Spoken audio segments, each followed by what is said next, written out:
This conference will now be recorded.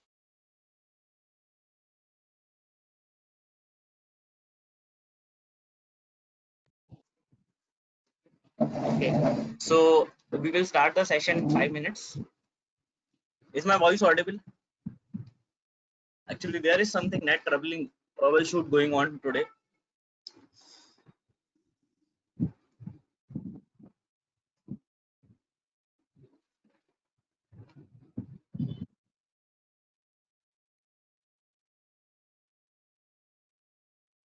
Let everybody add थोड़ा add हो जान दो सबको, फिर स्टार्ट करते हैं.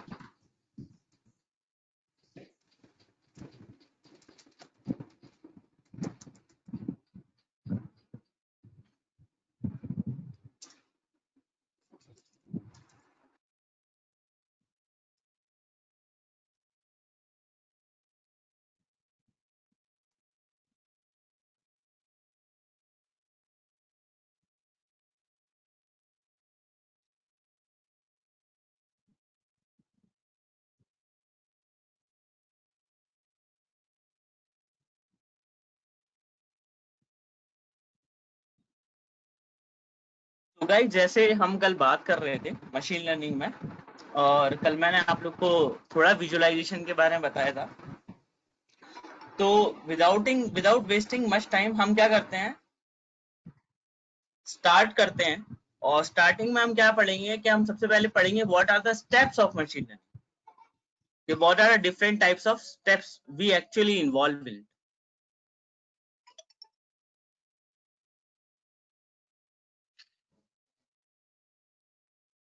So there are multiple steps which one can follow or other one can follow. So I am writing the steps on the procedure what a person should follow in order to achieve machine learning. So the first step, if I want to start with machine learning, I will be more towards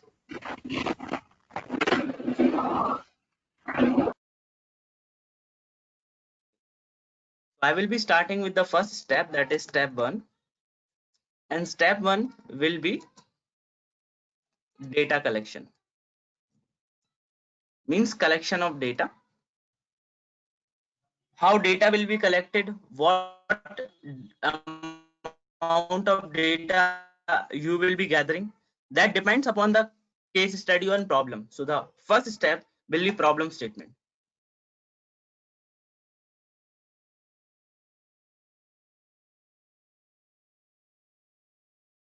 If I'm talking about problem statement, I'm talking about data collection after problem statement. Like suppose if I take an example, you have to predict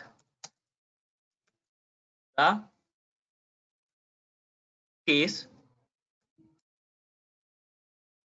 what will be the temperature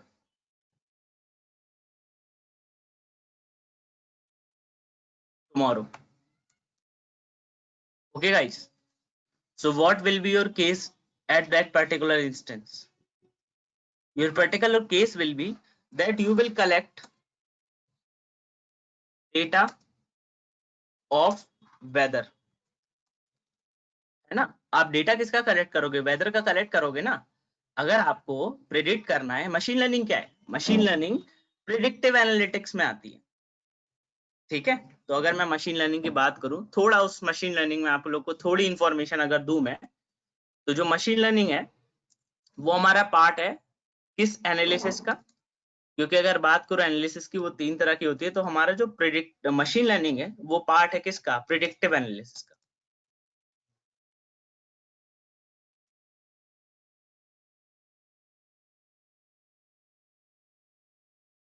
predictive analysis का part होने से इसको क्या help मिलती है, हमें help करता है to predict the value of future. कल होने क्या वाला है. प्रिडिक्टिव एनालिसिस को एक और नाम से जाना जाता है जिसको कहते हैं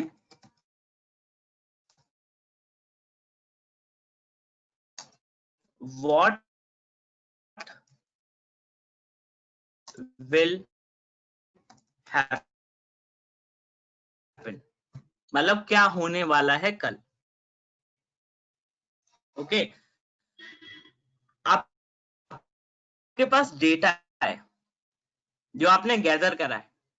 अगर आपकी प्रॉब्लम स्टेटमेंट है कि कल वेदर का टेम्परेचर क्या होगा या कंडीशन क्या होगा, या कल पाकिस्तान और इंडिया का अगर मैच होता है, मैच कौन जीता, अगर हम कहते हैं इसका रेट किस तरह से इंक्रीज फ्यूचर, तो प्रेडिक्टिव एनालिसिस, इसके अंदर जो डेटा कलेक्ट करेंगे वो किसके अकॉर्डिंग होगा, डेटा कलेक्शन के अकॉर्डिंग होगा, अकॉर्डिंग टू प्रॉब्लम और केस स्टडी।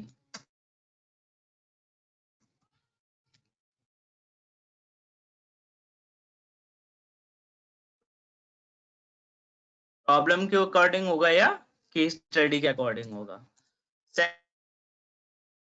सेकंड स्टेप जो हमारा होता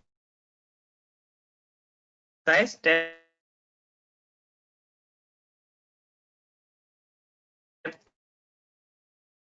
2, आप जानते हैं जो आपके पास डेटा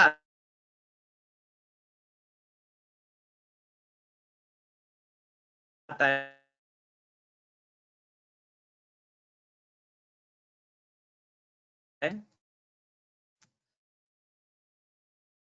वो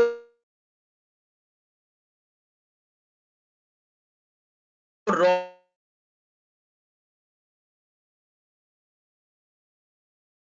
डेटा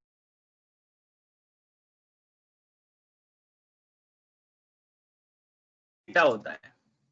आपको उसमें क्या करना है, आपको कन्वर्ट करना है into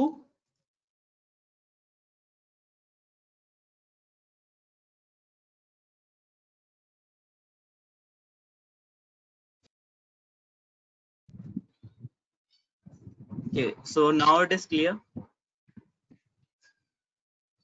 Now my voice is okay and the screen is also visible, guys.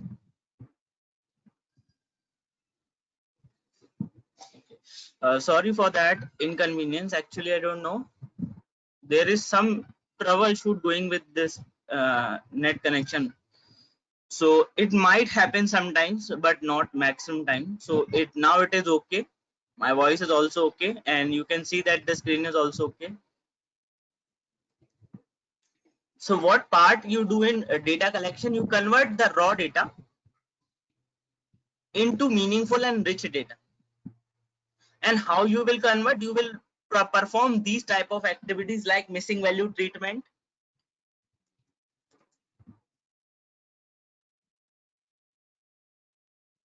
outlier treatment, if necessary. If necessary, then only, otherwise not. Then we will go for text to numeric column, that is dummy, yeah, label encoding.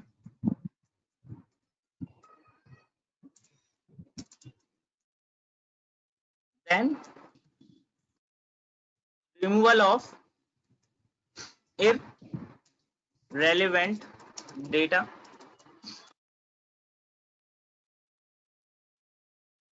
ये थोड़ा minimum part होते जो हम करते हैं। अगर मैं बात करूं फिर स्टेप 3 की, स्टेप 3 में हम क्या करते हैं, हम थोड़ा एनालिसिस करते हैं। इस एनालिसिस के पार्ट को कहते हैं ईडीए या feature engineering, exploratory data analysis and feature engineering. So आज जो हम डिस्कस कर रहे थे वो मशीन लर्निंग स्टार्ट करी थी। तो मशीन लर्निंग हमारी क्या है, एक तरह की प्रिडिक्टिव एनालिसिस है। प्रिडिक्टिव एनालिसिस का मतलब कि आगे फ्यूचर में क्या होने वाला है वो प्रिडिक्ट करके बताती है। अब नाउ अगर आपको मशीन लर्निंग करना है तो सबसे पहले आपको क्या होती कि आपको डेटा कलेक्ट करना है। और डेटा आप किस वे में कलेक्ट करते हैं, अकॉर्डिंग टू प्रॉब्लम स्टेटमेंट और केस स्टडी। कि प्रॉब्लम स्टेटमेंट क्या है, केस स्टडी क्या है। आफ्टर कलेक्टिंग दैट डेटा आप क्या करते हैं, डेटा को कन्वर्ट करते हैं इनटू रिच डेटा, ताकि उससे मीनिंग्स निकाल सके, इनसाइट निकाल सके, प्रिडिक्ट कर पाए फ्यूचर में होने क्या वाला है। उसके बाद अगर आप मशीन लर्निंग नहीं लगाना चाहते हो, बिना मशीन लर्निंग लगाए कुछ प्रिडिक्ट करना चाहते हो, तो आप वो भी क्या यूज कर सकते हो, ईडी और फीचर इंजीनियरिंग यूज कर सकते हो। ये बेसिकली एनालिसिस पार्ट हो जाता है, a little bit in part of, ये एनालिसिस पार्ट है इन एमएल, ठीक है, पर आपको इस पर इतना ध्यान नहीं देना है स्टेप, बट फिर भी थोड़ा तो आना ही चाहिए भाई। स्टेप 4, यहां हम क्या करते हैं, हम डिवाइड करते हैं इंडिपेंडेंट वेरिएबल को और डिपेंडेंट वेरिएबल को, and dependent variable. I will let you know what is independent, what is dependent after when I just finished all the stuff. ये स्टेप 4 और 5 एक साथ भी लोग लिख देते हैं। Step 5 is model selection and model, step 5 model selection, और यहां पर हम डिपेंडेंट के साथ हम क्या करते हैं, डेटा को स्प्लिट कराते हैं ट्रेनिंग एंड टेस्टिंग फेज के लिए। Model selection and model training on train data.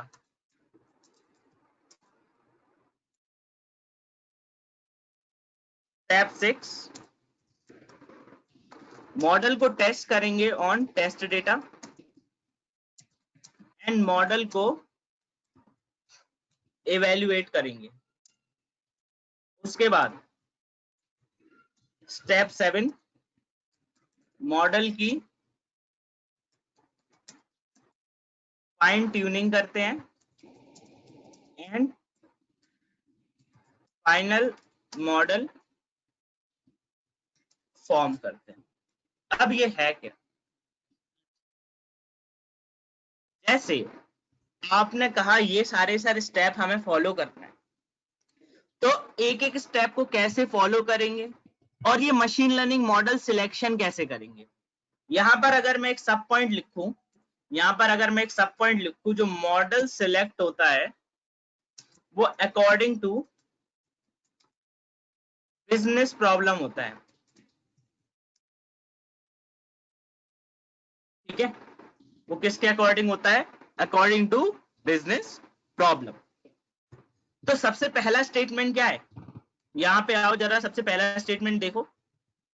सबसे पहला स्टेटमेंट या ऑब्जेक्टिव होता है डेटा कलेक्शन।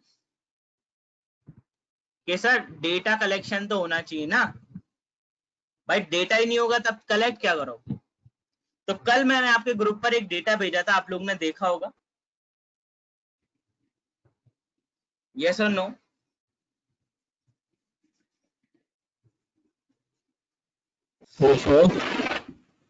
ओके, सो जब आप लोग ने वो डेटा देखा है, जस्ट गाइस,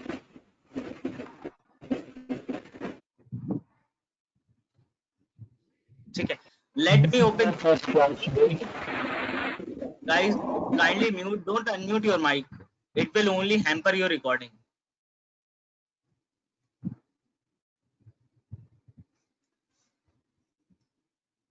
ओके, सो अब जैसे डेटा कलेक्शन है, बट डेटा कलेक्शन के अकॉर्डिंग केस स्टडी होती है। चलिए ठीक है, तो हम एक काम करते हैं, हम डेटा देखते हैं। तो डेटा देखने से पहले मैं आपको बताता हूं कि यहाँ पे जो वेरिएबल्स होते हैं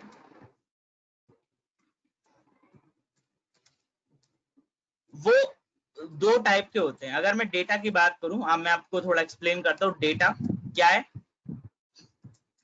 एनी सेट ऑफ इंफॉर्मेशन, भाई एनी सेट ऑफ इंफॉर्मेशन है डेटा। डेटा हमारा टू पार्ट्स का होता है बेसिकली, अगर देखें मेजरली दो पार्ट का होता है, एक होता है quantitative and qualitative. What is quantitative and what is qualitative? As the word says quantitative, quantitative describes the quantity.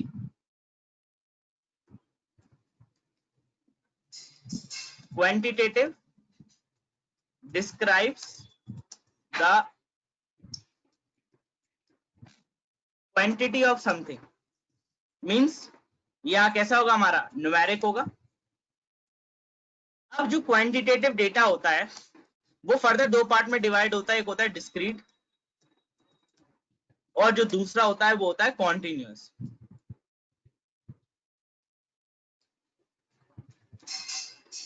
And what is discrete data and what is continuous data? Discrete data, जैसे अब ये बात हुई ना numeric, numeric में तो कोई भी हो सकता है ना। Discrete data which is countable and which is measurable। इसमें अगर मैं एग्जाम्पल की बात करूं, काउंटेबल या मेजरेबल बताता हूं मैं आपको। एग्जाम्पल बात करूं शू साइज, और अगर मैं इसमें बात करूं एग्जाम्पल में, तो इसमें क्या मिलेगा मुझे, क्योंकि height of student in group. अब जरा सिंपल सी बात देखिए, मैंने बात करी न्यूमेरिक या नंबर की, तो गाइस नंबर तो मेरा कुछ भी हो सकता है ना, या तो वो मेरा आप लोग की हाइट का सैंपल हो सकता है या शू का साइज हो सकता है। तो डिस्क्रीट, DISCRET, तो डिस्क्रीट वेरिएबल्स होते हैं वो कौन से होते हैं, वो काउंटेबल होते हैं नेचर में, जिनको आप फिंगर्स पे काउंट कर सकते हो। जैसे शू का साइज भाई मैक्सिमम क्या जाएगा भाई, या तो 5 से 7 या तो 5 से 10 तक रहेगा, मेजरली यही होगा। तो हम इसको क्या कर सकते हैं, काउंट कर सकते हैं एक नंबर फॉर्म में। बट जबकि कंटिन्यूअस वेरिएबल जो होता है उसको हम काउंट नहीं कर सकते, हम उसको मेजर कर सकते हैं। भाई स्टूडेंट की हाइट 1.61 मीटर से कहां तक जा सकती है, 1.89 पॉइंट इतने मीटर तक। क्या पॉइंट वैल्यू आप फिंगर पे काउंट कर सकते हो? नहीं कर सकते। इसलिए हम इसको क्या कहते हैं, हम इसको मेजरेबल क्वांटिटी कहते हैं। मेजरेबल क्यों? क्योंकि हम इसको किस में प्रोवाइड करते हैं, in a given range. We provide this in particular in a form of given range। अगर मैं बात करूं, क्वालिटेटिव हो गया, क्वांटिटेटिव हो गया, तो क्वालिटी आप क्वांटिटी वाला वेरिएबल समझ गए। अब बात करते हैं क्वालिटी की।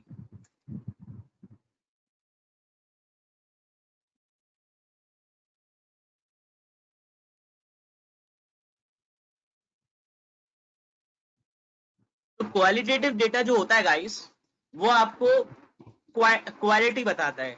Describe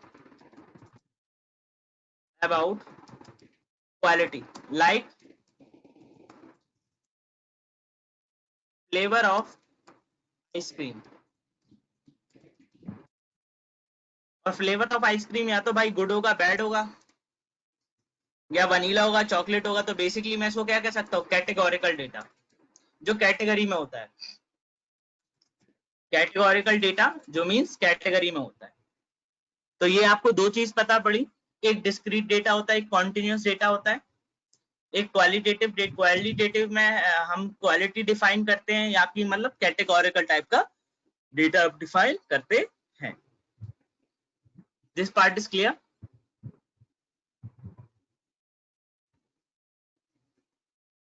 Any confusion, any remark over this? Okay. अब मैं बात करूं आपसे मशीन लर्निंग में, तो मशीन लर्निंग आप जानते हैं दो तरह की है, दो तरह की हम पढ़ते हैं। एक होती है supervised, first one is supervised. Supervise machine learning मतलब जिसमें machine needs human to supervise it. मतलब मशीन हम हमें चाहती है कि हम उसको क्या करें, सुपरवाइज करें उसके काम में। मतलब हम उसका काम चेक करें कि वो सही काम कर रही है, गलत काम कर रही है। तो supervise machine learning is divided into two parts, has two parts। first part is known as regression। और रिग्रेशन में हम क्या पढ़ेंगे, हम रिग्रेशन में सबसे पहले पढ़ेंगे लीनियर रिग्रेशन, और उसके बाद हम क्या पढ़ेंगे, multi linear regression. What is regression? I will tell you. Other one is classification.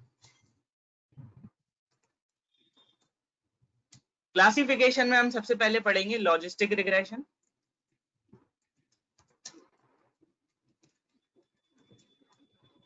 उसके बाद हम देखेंगे इसमें KNN, which stand for K nearest neighbors. Third, we go for SVM, that stand for support vector machine.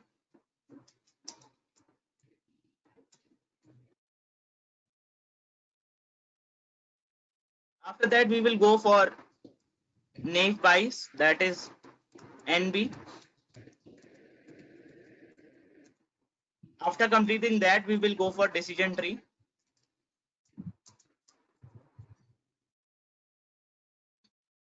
Ensemble technique.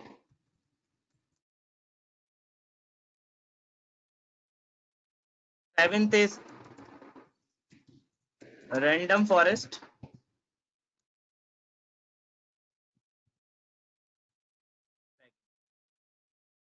ये हम किस, ये algorithms हम कहाँ पढ़ेंगे गाइस, ये हम पढ़ेंगे क्लासिफिकेशन के अंदर. क्लासिफिकेशन के बाद हमारा जो सेकंड पार्ट होता है वो होता है अनसुपरवाइज. अनसुपरवाइज मतलब मशीन और model do not require human to guide. Machine takes its own decision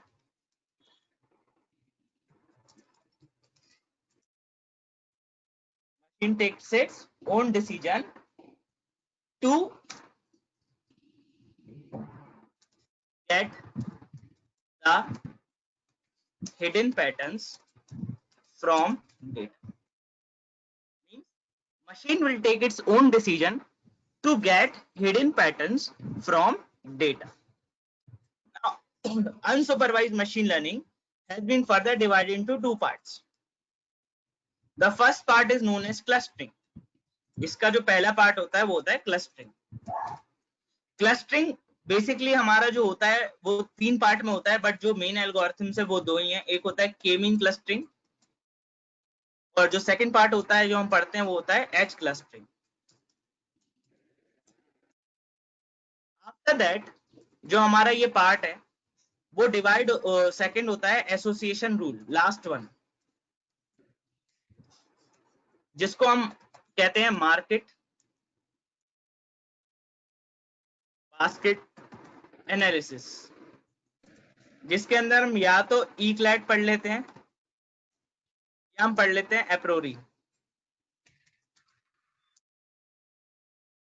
तो this will be our part of machine learning. तो हम क्या करेंगे, हम इन एल्गोरिथम्स को देखेंगे, इनसे क्या काम होता है, कैसे काम होता होगा, कब सुपरवाइज लगाना है, कब अनसुपरवाइज लगाना है, उसके बारे में बहुत ज्यादा जानना होता है. तो गाइस जैसे हम सबसे पहले देखिए, हम स्टार्ट करने वाले कहां से, सुपरवाइज्ड की रिग्रेशन से. अगर मैं बात करता हूं मेरे को सुपरवाइज्ड की रिग्रेशन इंप्लीमेंट करना है तो मुझे ये पता होना चाहिए मैं कब सुपरवाइज लगाऊंगा, कब अनसुपरवाइज लगाऊंगा. तो यहां पर मैं रिग्रेशन के लिए कुछ कंडीशन लेता हूं.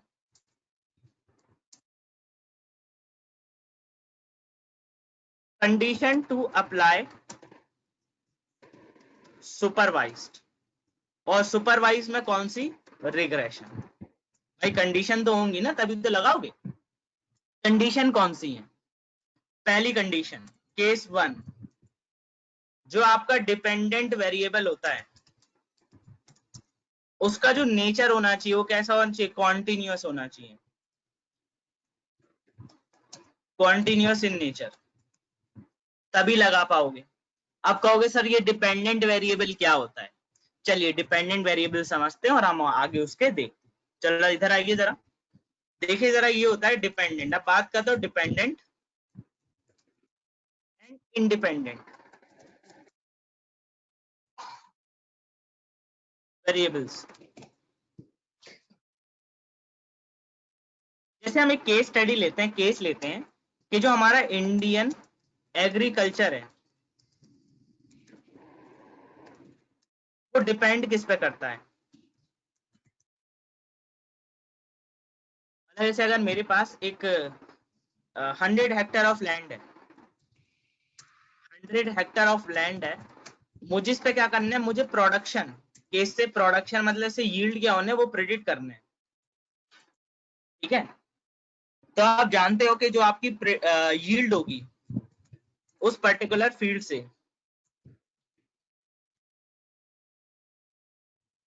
जो यील्ड होगी या प्रोडक्शन होगा वो बेसिकली किस पे डिपेंड करेगा, वो डिपेंड किस पे करेगा, मॉनसून पे,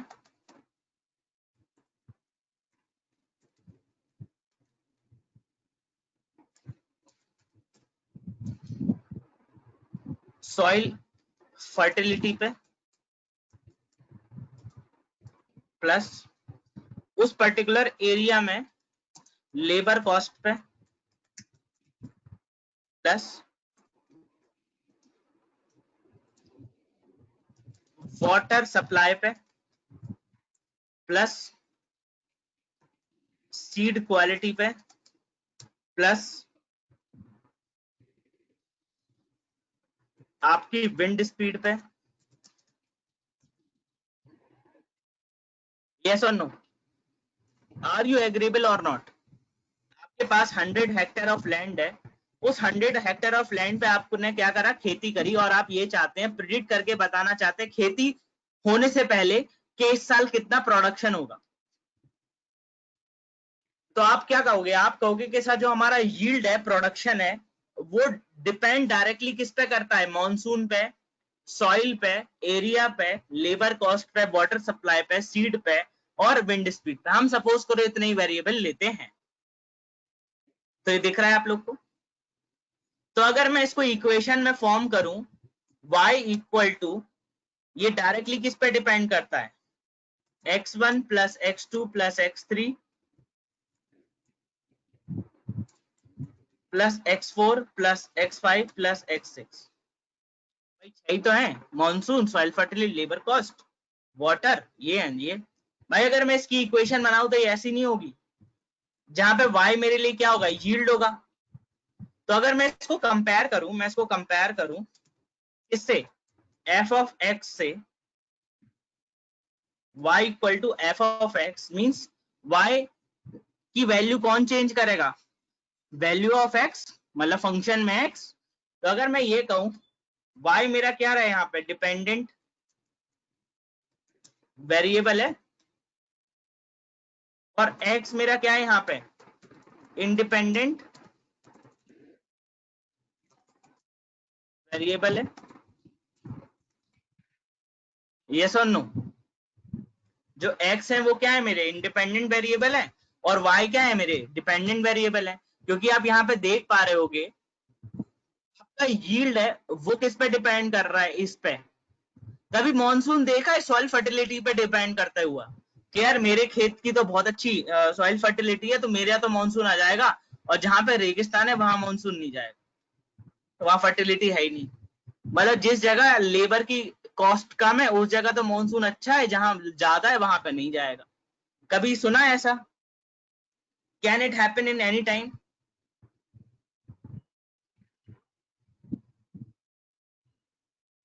और डू यू एग्री और नॉट एग्री?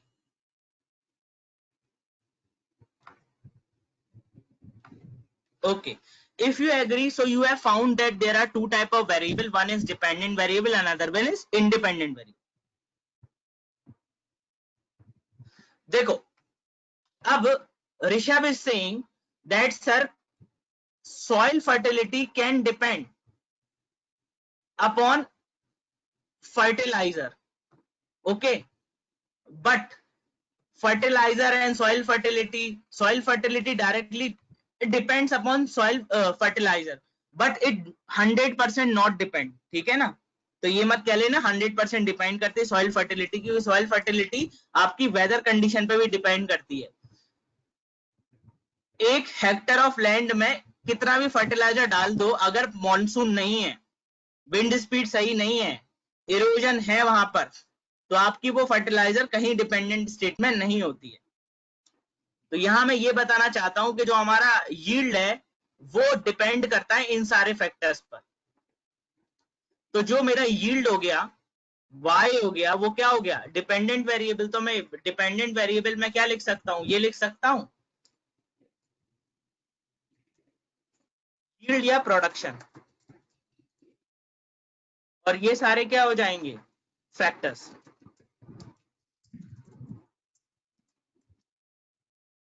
तो आपने ये देखा कि एक होता है डिपेंडेंट, दूसरा होता है independent.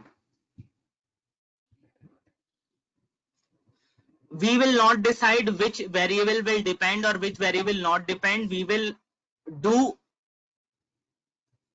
two tasks, that is feature elimination and feature extraction, to extract important features.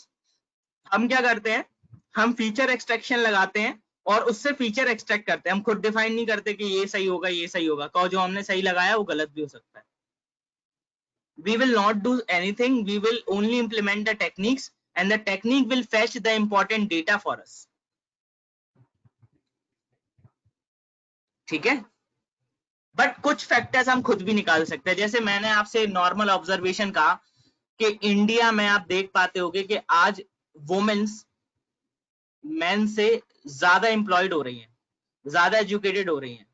तो भाई इससे एक इंपॉर्टेंट फैक्टर मिला कि अगर आपको जॉब चाहिए इंडिया में तो you should have a better education. भाई ये ट्रेंड तो आप फॉलो कर सकते हो देख के जो ऑब्जर्व कर रहे हो, पर कभी कभी डेटा में ऐसे ट्रेंड होते हैं जो ऑब्जर्वेबल नहीं होते हैं, जो हिडन होते हैं, तो उनके लिए हमें टेक्निक यूज करनी है।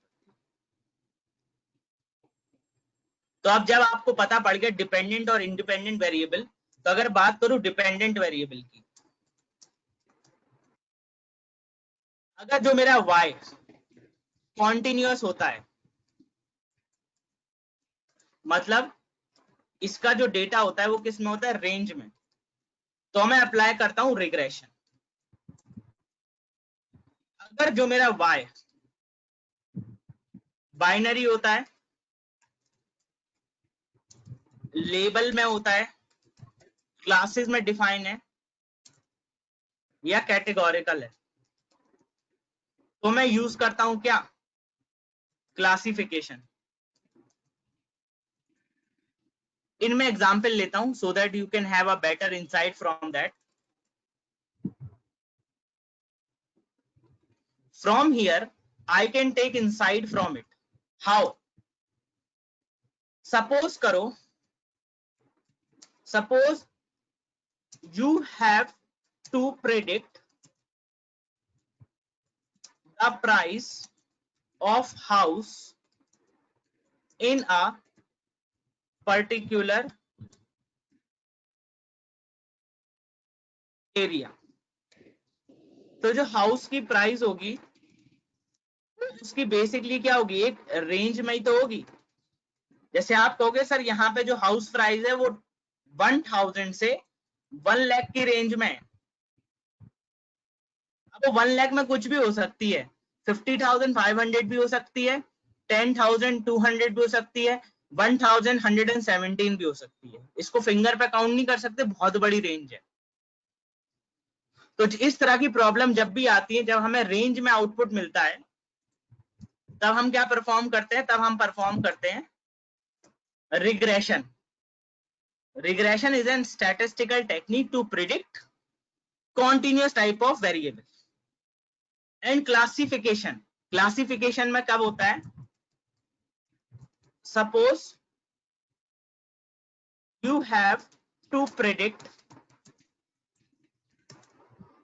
whether the person will buy a product or not. तो यहां पर आप क्या कर रहे हैं, यहां पर आपकी पास क्लास कितनी है, या तो प्रोडक्ट खरीदेगा या नहीं खरीदेगा। भाई बाइनरी टाइप का है ना। अगर इस तरह का आता है तब हम क्या यूज करते हैं, क्लासिफिकेशन टेक्निक। और ये दोनों में कौन डिपेंड करता है, dependent variable.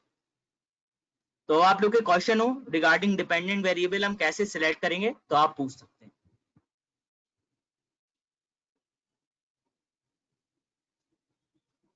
You can ask me if you have any doubt regarding this.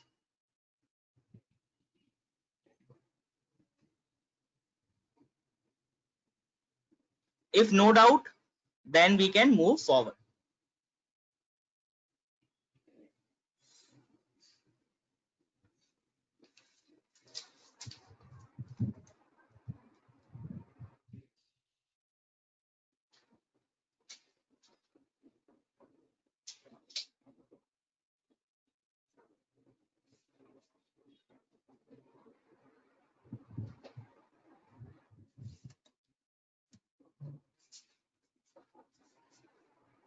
Shall we continue?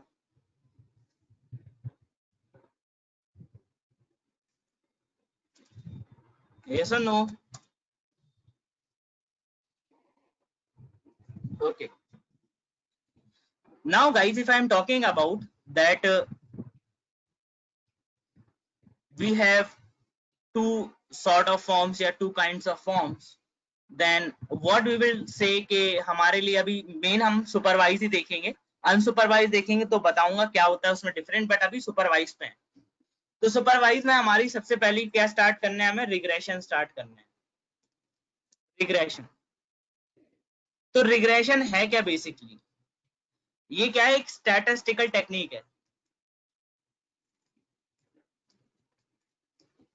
Statistical technique है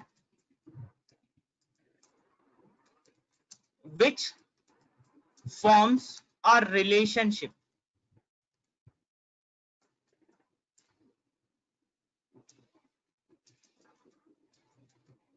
between a dependent and independent variable। एक डिपेंडेंट और इंडिपेंडेंट वेरिएबल के बीच में रिलेशनशिप डिफाइन करने को हम क्या कहते हैं, रिग्रेशन। अगर मैं बात करता हूं रिलेशनशिप डिफाइन करने के लिए, तो मैं रिग्रेशन को स्टार्ट करता हूं मैथमेटिक्स की स्ट्रेट लाइन इक्वेशन से। तो जब आप रिग्रेशन में जाएंगे तो रिग्रेशन में आप देखेंगे कि आप एक डिपेंडेंट और एक इंडिपेंडेंट वेरिएबल के बीच में रिलेशनशिप डिफाइन करते हैं। तो रिलेशनशिप डिफाइन करने के लिए अगर मैं बात करूं, भाई रिलेशनशिप ऐसे डिफाइन कर सकते हैं अगर लीनियर। अब देखो रिग्रेशन में कौन सा केस है, लीनियर रिग्रेशन। और लीनियर रिग्रेशन में आप जानते हैं कि जो लाइन होगी वो कैसी होगी, स्ट्रेट लाइन होगी। मतलब अगर मैं बात करूं रिलेशनशिप की और लीनियर रिलेशनशिप है, तो लीनियर कैसा होता है, लीनियरिटी ऐसी तो होती है कुछ इस तरह से।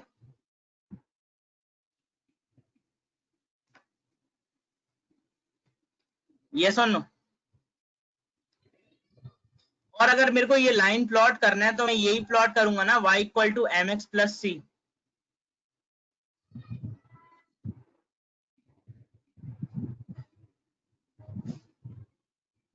y equal to M X plus C, क्योंकि y के हर एक पॉइंट की जो वैल्यू है वो किस पे डिपेंड कर रही है, इस पर्टिकुलर लाइन की स्लोप पे और x पे और उस पर्टिकुलर कांस्टेंट टर्म पे। आर यू एग्री और not on this? If you all agree on this particular note, then I can say कि इसमें जो रिग्रेशन में, लीनियर रिग्रेशन में हम बात करते हैं किसी भी चीज की, तो हम किस फॉर्म में उसकी इक्वेशन लिखते हैं। तो मैं पहले इक्वेशन से डिस्कस करता हूं आप लोग के साथ। So what is the forming equation of that. अगर मैं बात करूं लीनियर रिग्रेशन की, लीनियर, और अगर बात करूं मल्टी लीनियर की, मल्टी लीनियर, देखो दोनों को साथ लेके चलूंगा मैं, हमारा केस अलग अलग हो जाएगा, डोंट वरी। नॉर्मल रिग्रेशन की बात करूं तो जो रिग्रेशन की बात हो रही है या रिग्रेशन की प्रॉब्लम स्टेटमेंट डिपेंड हो रही है, वो कहां से हो रही है आपकी, भाई स्ट्रेट लाइन से। तो जो इसकी जो प्रॉब्लम स्टेटमेंट होती है या जो इसका इक्वेशन होती है वो कुछ ऐसे होती है, y equal to beta not plus beta one x1। इसको अगर मैं और फॉर्मुलेट करूं तो मैं इसको कैसे लिख सकता हूं, मैं इसको ऐसे लिख सकता हूं, y equal to beta not plus beta one x1। ठीक है,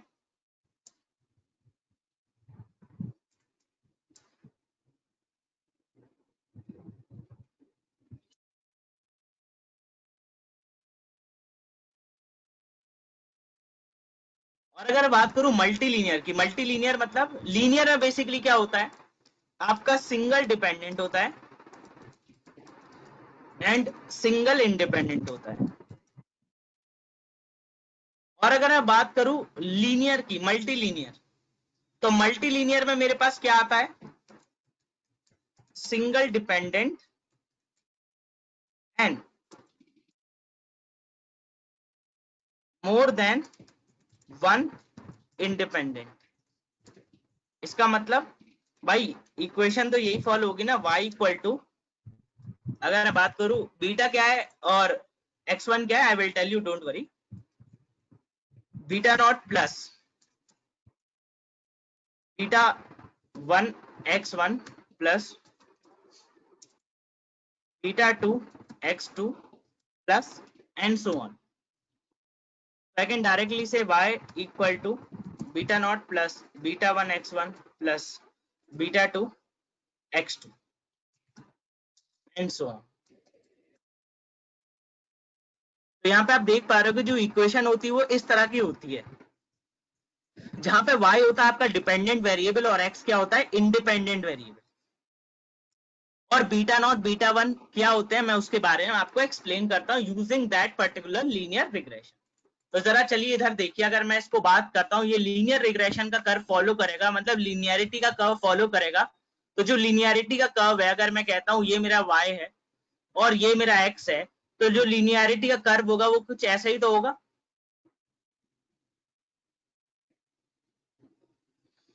जहां पे आप देख पा रहे होगे यहाँ पर भी तो एक ये फॉर्म ले रखा है, तो इस वाले पार्ट को कहते हैं किसकी वैल्यू, बीटा नॉट की। ये होता है बीटा नॉट। इसको कई सारे लोग इस नाम से भी जानते हैं, जिसका नाम होता है इंटरसेप्ट।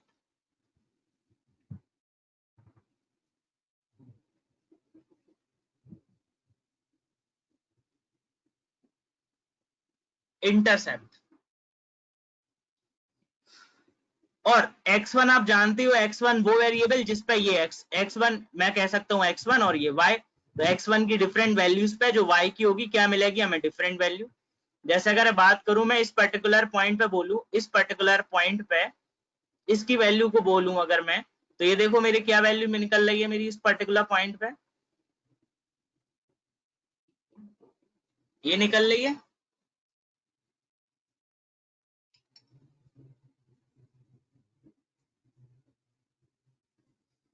And so on. अगर मैं इसमें और डिस्क्राइब करूं एक एग्जाम्पल को लेके, तो आप ये समझ गए कि इसमें बीटा नॉट क्या होता है। अब इसमें एक और एग्जाम्पल लेता हूं, एक पर्टिकुलर केस। जैसे केस है कि we are going to purchase a house and the house price only depends on area of that house।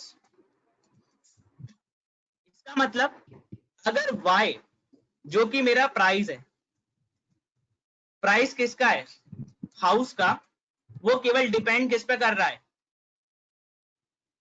Area पे।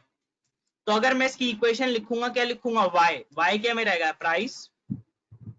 ये किस पे डिपेंड करता है, बीटा नॉट। भाई आप जानते हैं, आप किसी भी एरिया में जाओगे तो वहां पर एक बेस प्राइस होती है कि नहीं होती है, कि आपको हाउस 0 रुपए से स्टार्ट होता है, एक बेस प्राइस होती है। और फिर क्या होता है, फिर डिपेंड करता है कि उस लोकेलिटी में आपका घर मेट्रो स्टेशन से कितना दूर है एंड सो ऑन, हॉस्पिटल से कितना दूर है and so on, plus beta 1 into x1। x1 है आपका हाउस का एरिया जिस पे डिपेंड कर रही है, और बीटा 1 है कोएफिशिएंट ऑफ x1। बीटा 1 क्या है, कोएफिशिएंट ऑफ x1 है। तो ये वाली इक्वेशन जो मैंने लिखी है वो थोड़ी क्लियर हुई अब, कि कौन से वाले पार्ट में हम क्या बोलेंगे, किस पार्ट को हम क्या बोलते होंगे। यस और नो, this point is clear to everyone और नॉट। ओके, अब अगर मैं बात करूं किसको, ओके जरा देखो, अगर मैं बात करूं कि हम एक घर खरीदने गए हैं और जिसकी हाउस की जो प्राइस है, हाउस प्राइस है, केवल किस पे डिपेंड करती है, एरिया ऑफ द हाउस है।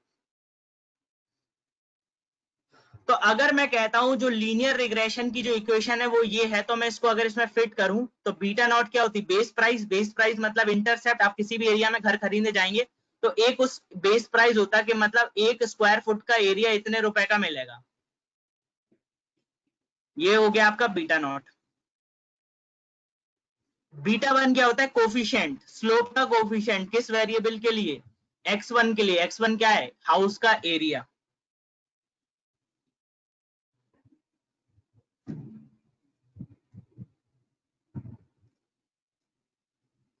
ये मेरा रहा था सिंगल वेरिएबल, मींस जब मेरा एक डिपेंडेंट हो एक इंडिपेंडेंट हो। अब अगर मैं बात करूं सेम कंडीशन की, अगर मैं हाउस खरीदने गया और अब जो हाउस की प्राइस है depends, house price only depends नहीं, अब हाउस प्राइस आपकी depends on area of the house, distance from metro, distance from hospital, distance from station, railway station, और वो मार्केट,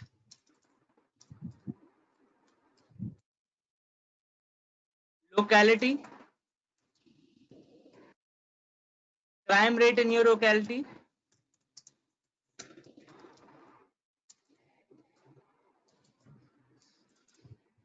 तो जैसा कि आप लोग देख पा रहे होंगे कि अब जो मेरी हाउस की प्राइस है वो सिंगल वेरिएबल डिपेंड नहीं कर रही है, मल्टीपल वेरिएबल्स पे डिपेंड कर रही है।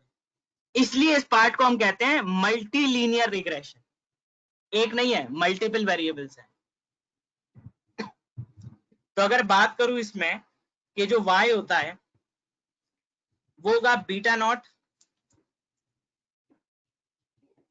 आपकी बेस प्राइस।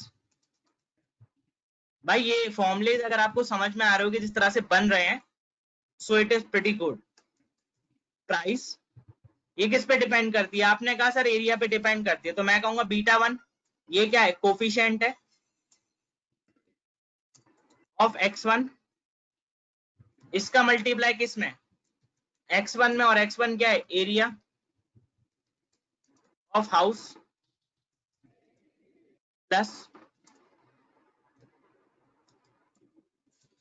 x2, इसके साथ क्या आएगा, beta two, beta two coefficient होगा, मल्टीप्लाई, और बीटा टू क्या होगा, आपका distance from metro, plus beta three into x3, और x3 आपका क्या होगा, डिस्टेंस फ्रॉम हॉस्पिटल,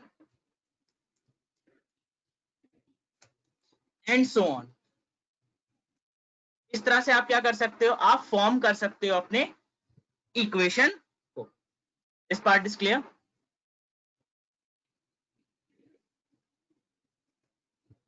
तो आप फॉर्मुलेस क्रिएट कर सकते हो कि नहीं कर सकते हो, लीनियर रिग्रेशन मल्टी लीनियर के। चलिए अब हम चलते हैं मैथमेटिकल्स ग्राउंड पे। अब हम चलते हैं इसका प्रूफ के ऊपर, प्रूफ फॉर लीनियर रिग्रेशन। भाई प्रूफ भी तो जरूरी है ना लीनियर रिग्रेशन का। ठीक है, तो हम उस केस स्टडी को लेते हैं। तो I request all of you kindly take your pen and pencil and your notebook. ठीक है, उसको आप नोट डाउन कर लीजिएगा।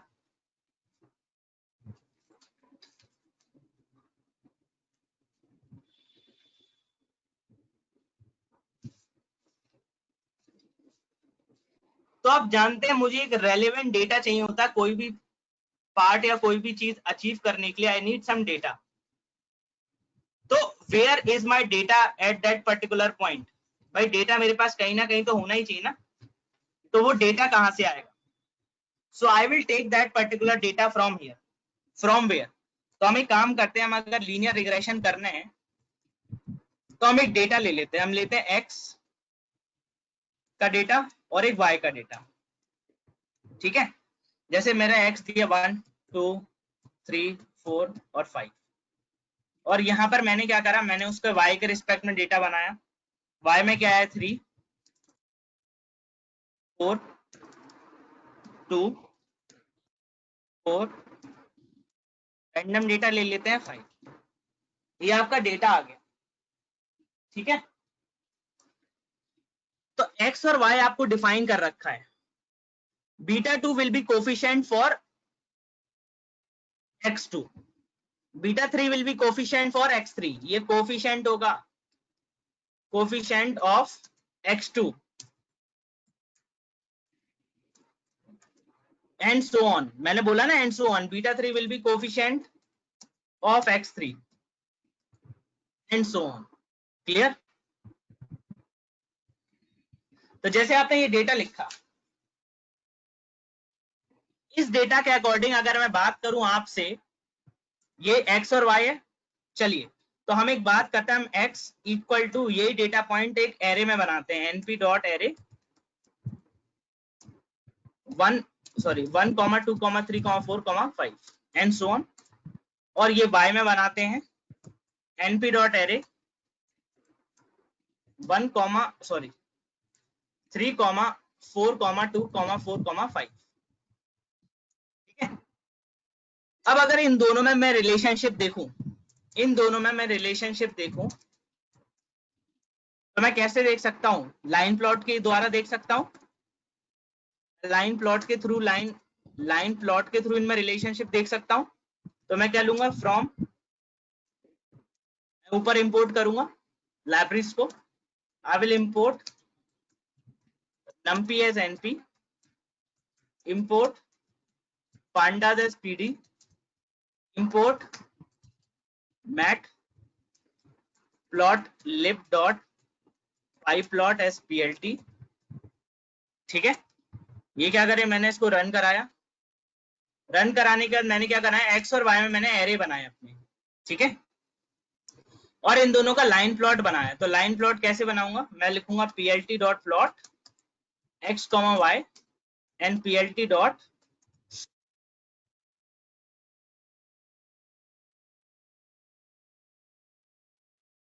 तो आप देख रहे होगे यहाँ पर तो कोई रिलेशनशिप ही नहीं है सर। नीचे जा रहा, ऊपर जा रहा, फिर नीचे जा रहा। There is no linear relationship, but I have to make this particular, मुझे इसमें क्या अप्लाई करना है, लीनियर रिग्रेशन अप्लाई करना है इस डेटा पे। तो कैसे अप्लाई करूंगा? तो अप्लाई करने के लिए हम क्या करते हैं, हम बात करते हैं इस पूरे के पूरे डेटा को, हम क्या करते हैं, हम मीन के रिस्पेक्ट में वैल्यूज लेते हैं। तो पहला स्टेप क्या होगा, अभी आपको समझ में आएगा स्टेप हो क्या रहा है, डोंट वरी। सबसे पहले हम क्या लेंगे, हम निकालेंगे मीन ऑफ एक्स। तो हम निकालेंगे एक्स का मीन, एक्स का मीन और वाई का मीन कितना आएगा, कैलकुलेट करके बताइए जरा, फिर टेबल कैलकुलेट करेंगे। एक्स मीन और वाई मीन क्या क्या आएगा,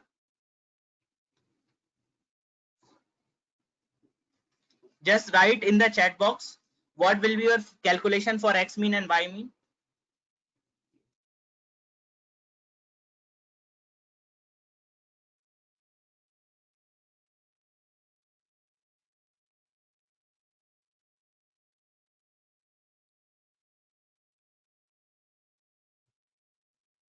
X will be 3 and y will be 3.6। ठीक है। अच्छा सर, टेबल बनाना है तो पूरी टेबल डेटा फ्रेम में ले सकते हैं ना? चलो ठीक है, तो हम एक काम करते हैं, हम डेटा फ्रेम को अपना वेरिएबल बनाते हैं पूरा का पूरा उसके लिए। तो हम यहाँ पे क्या लेते हैं, I will say d equal to pd dot data frame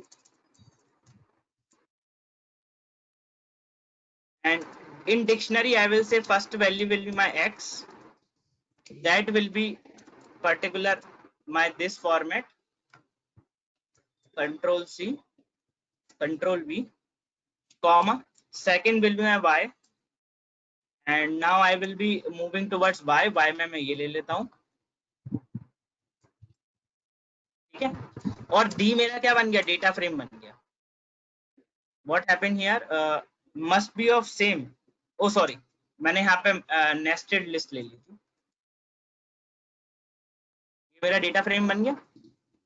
इस पर्टिकुलर डेटा फ्रेम पे मैं अगर ऑपरेशंस परफॉर्म करना चाहता हूं तो मैं यहाँ पे परफॉर्म कर सकता हूँ। जैसे मैं डी पे लेता हूँ, ये मेरी मैट्रिक्स बन गई एक्स कॉमा वाई की।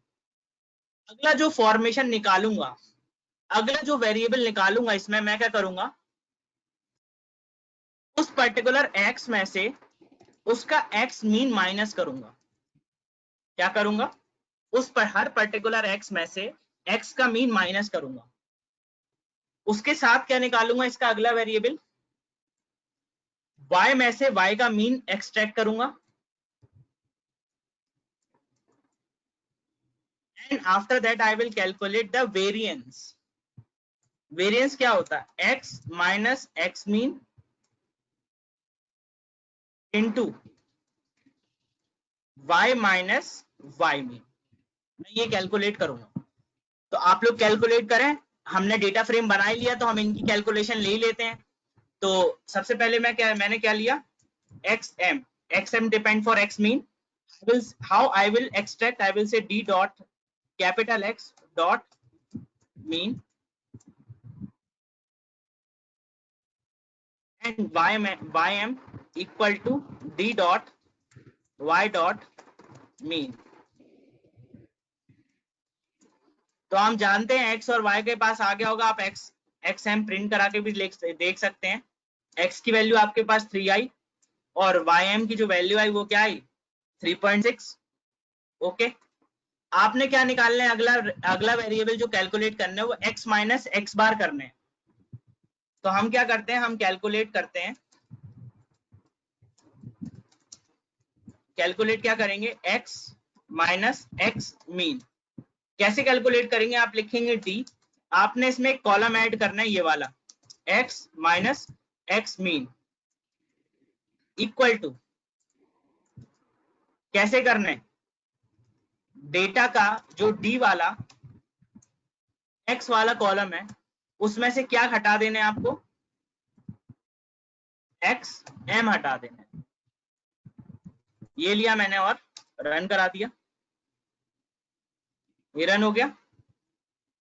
अब मैं अगर d को प्रिंट करता हूं तो आप देखना जो एरे आएगी वो कुछ इस तरह की आ रही है x माइनस एक्स बार में, यस और नो। ओके, उसके बाद मेरे को क्या करना है, मेरे को करना है y माइनस वाई एम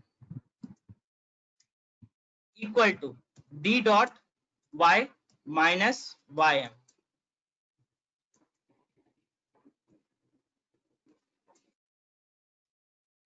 ये कैलकुलेट करा मैंने, डी पे रन कराया तो देखिए ये वाली इक्वेशन बन गई कि नहीं बन गई, y माइनस वाई मीन। भाई हैंड से क्यों कैलकुलेट करें, जब हमें पावरफुल है, हमारे पास पावर है किसकी, पाइथन की, हैंड से क्यों कैलकुलेट करें, सीधे ऐसी ना बनाए टेबल। ये कैलकुलेट हो गई। आपको क्या बनाना है, आपको एक नया टेबल बनाना है जिसमें क्या होगा, आप दोनों का प्रोडक्ट लोगे, एक लोगे x माइनस एक्स एम का मल्टीप्लीकेशन किसके साथ, y माइनस वाई एम के साथ इक्वल टू, मल्टीप्लीकेशन में क्या आएगा, हर एक का दूसरे के साथ। तो अगर मैं बात करता हूं d डॉट x माइनस, या बात करता हूं इसमें x minus x M into d of y minus Y m. अगर मैं ऐसे कहता हूं एक नया कॉलम बनाओ, तो क्या कॉलम बनेगा मल्टीप्लाई होने के बाद, देखो कॉलम बन रहा है मल्टीप्लाई होने के बाद, सही है, कॉलम जो कॉलम क्रिएट हो गया है दैट इज ओके और नॉट।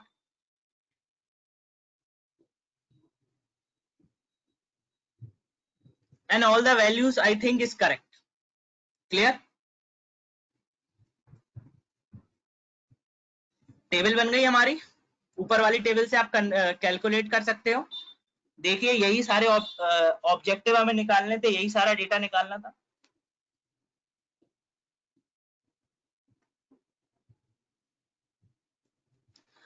अब जैसे अगर मैं बात करता हूं, आप लीनियर रिग्रेशन की बात कर रहे हैं, तो ये वाली इक्वेशन इस पे बहुत सही बैठती है, y equal to M X plus C.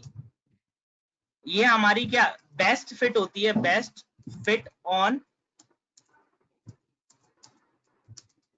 Linear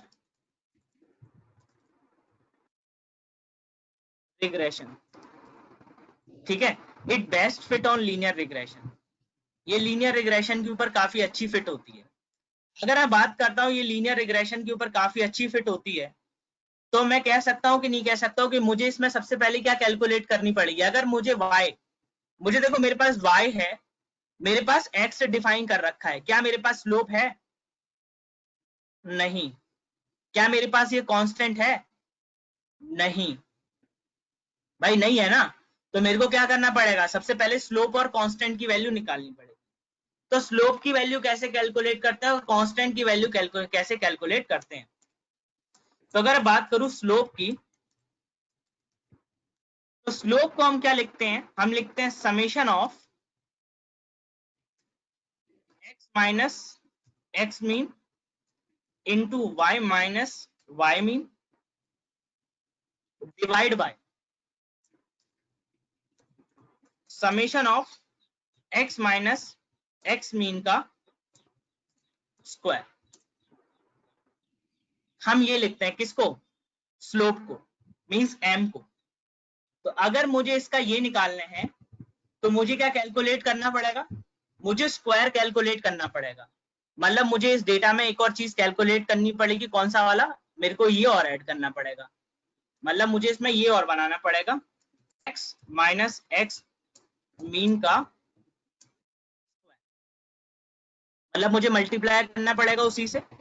तो मैं क्या कह सकता हूं, मैं एक और वेरिएबल इसमें ऐड कर सकता हूं, d of x minus x M की power 2 equal to d of x minus x M into 2। को देख लीजिए आप जरा, कैलकुलेट हो रही है हर एक चीज। ओके, आपका जो इक्वेशन है वो है स्लोप। तो स्लोप को मैं डिफाइन करता हूं किससे, m से। ठीक है, m स्लोप है, उसको कैसे निकालेंगे आप, उसको निकालेंगे सम ऑफ। तो सम कैसे कैलकुलेट करेंगे, मैं कैसे कैलकुलेट करूंगा, मैं लिखूंगा d और इसके अंदर d के अंदर वो दूंगा x minus x M into y minus Y M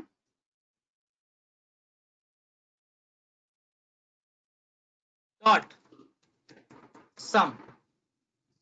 भाई सम ले लो या एवरेज ले लो, ठीक है। ये मेरा कौन सा वाला पार्ट होगा, न्यूमरेटर वाला, तो NUM न्यूमरेटर। अब कौन सा वाला पार्ट निकालूंगा, डिनोमिनेटर, DM डिनोमिनेटर।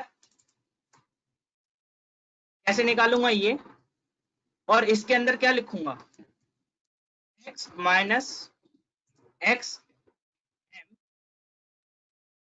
की पावर 2 डॉट सम। ये डिनोमिनेटर निकल गया। अब क्या करूंगा, अब मैं स्लोप निकालूंगा, m से स्लोप डिफाइन करी मैंने, लिखा numerator by denominator.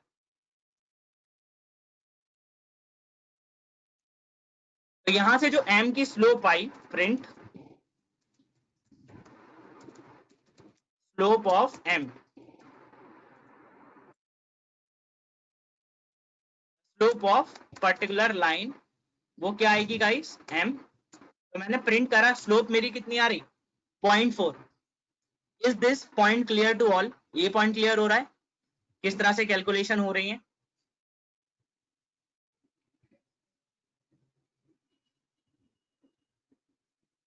Okay, after that if I have slope, भाई स्लोप है मेरे पास, आई हैव पॉइंट, मेरे पास क्या है, डेटा है, और डेटा में मेरे पास क्या है, x, y, इसके साथ मेरे पास स्लोप भी है।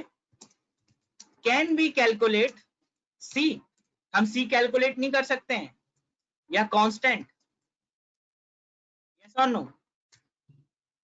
तो चलो कांस्टेंट कैलकुलेट करते हैं। कॉन्स्ट इक्वल टू कैसे निकालेंगे? अगर इक्वेशन ये फॉलो करते linear relation M X plus C, तो अगर मैं बात करूं x1 पे y की वैल्यू कितनी है? 3 है, दिख रहा होगा। x1 पे y की वैल्यू 3, आप कोई सा भी पॉइंट ले सकते हैं। x1 पे y की वैल्यू क्या है? 3।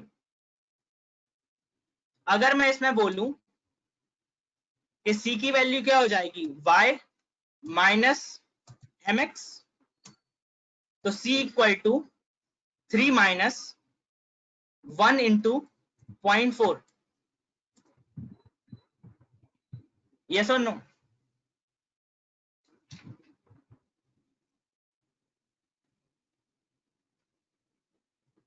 बट यहां पर हम क्या करते हैं, यहां पर हम इस फॉर्मूले से नहीं चलेंगे।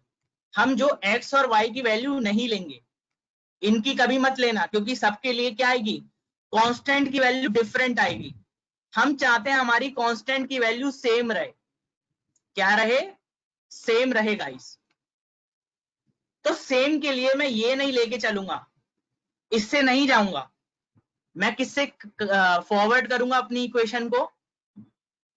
I will go with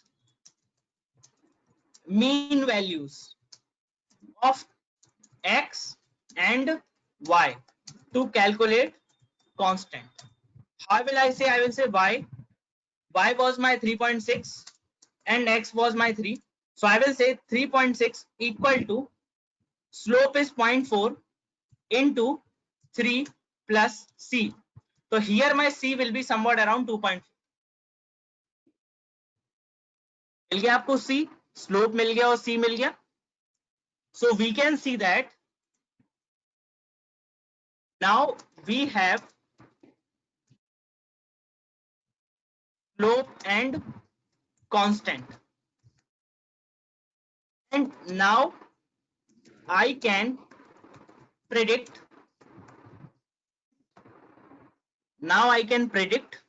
my data. अब प्रिडिक्शन कैसे करेंगे भाई? आपको क्या प्रिडिक्ट करना है? Value of y with respect to x. अगर मैं बोलूं y की वैल्यू फंक्शन ऑफ x पे डिपेंड करती है, y इक्वल टू f ऑफ x, ठीक है?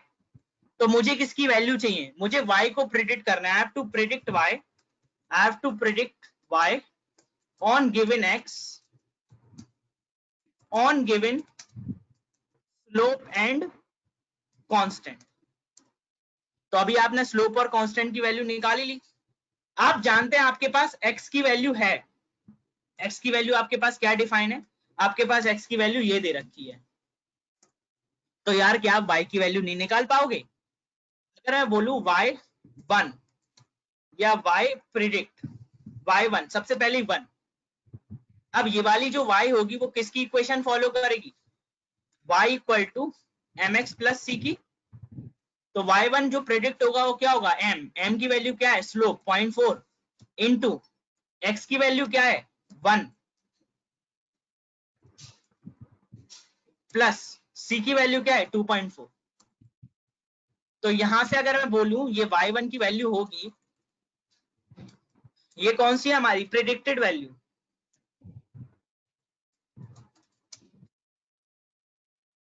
जो होगी वो y1 होगी.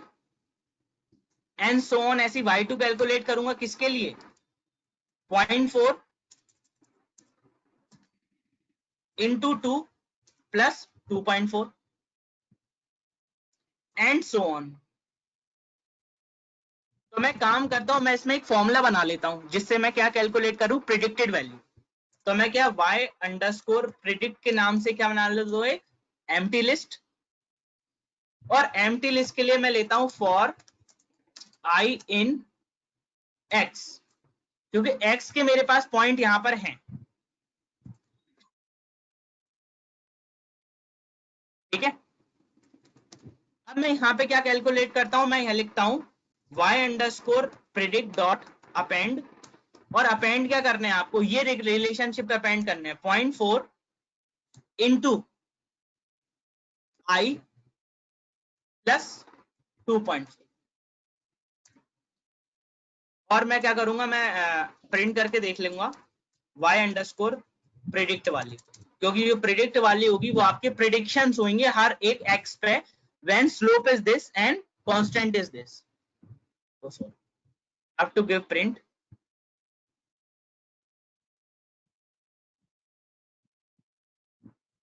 तो यहाँ पे देखिए आपके पास प्रिडिक्टेड पॉइंट आ गए।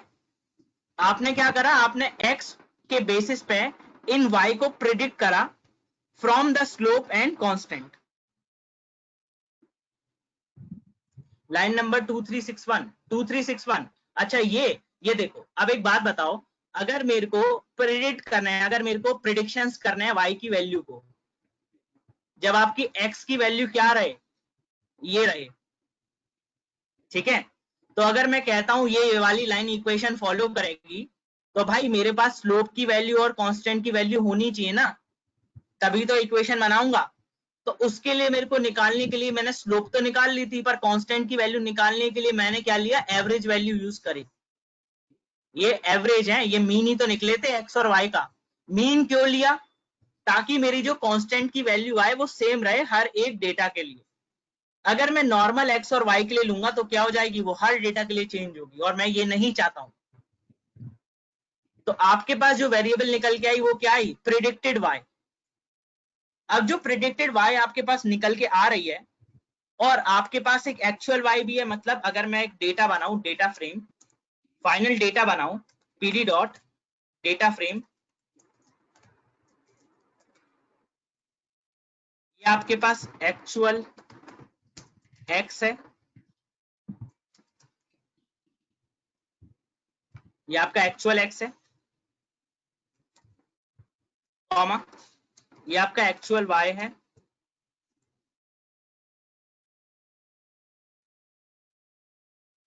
let me take that particular y from here, ये आपका एक्चुअल y है,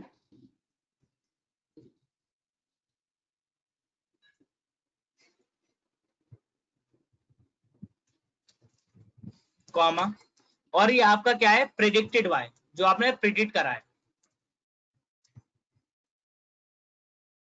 ठीक है, ये आपने प्रिडिक्ट करा है y, कौन सा वाला, यहाँ पे क्या लिख देता हूँ, y अंडरस्कोर प्रिडिक्ट। अब ये डेटा फ्रेम बन जाएगा, मैं इसको लिया और रन कर दिया।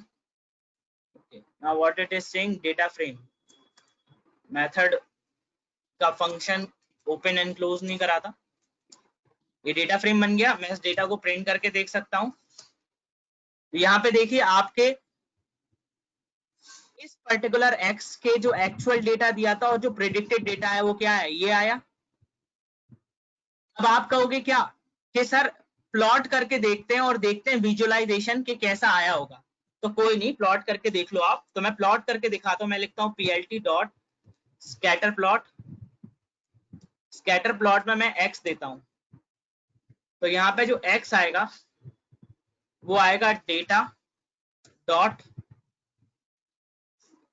या डेटा इस वाले में ये एक्चुअल x, कॉमा y जो आता है स्कैटर वाले में आएगा वो एक्चुअल वाला, ठीक है। तो एक्चुअल y लेते हैं स्कैटर वाले के लिए, ये हो गया स्कैटर वाला। अब लेता है plt dot plot, line plot बनाऊंगा डेटा में, कौन से वाले, एक्चुअल x के रिस्पेक्ट में, कॉमा डेटा एक्चुअल y के, और इसमें लूंगा प्रिडिक्टेड वाला,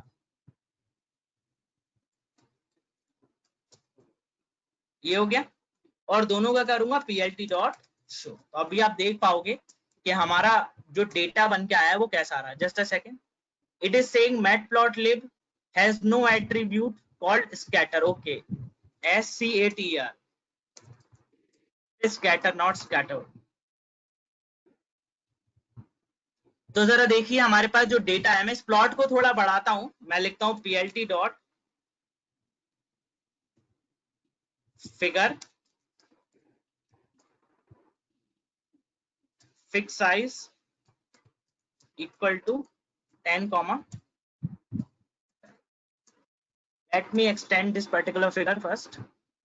ओके, तो इस पर्टिकुलर फिगर में आप देख पा रहे होगे, यहाँ पे देखिए मैं इसका कलर चेंज कर देता हूँ थोड़ा, ताकि आप लोग को और अच्छी तरीके से विजुअल हो। So let us change this particular colour, line का कलर चेंज कर लेते हैं, comma colour equal to red.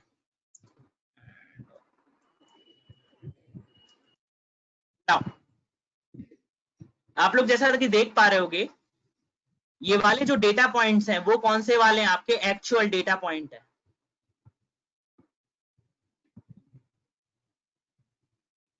और ये जो लाइन है वो कौन सी वाली लाइन है, ये है प्रिडिक्टेड लाइन।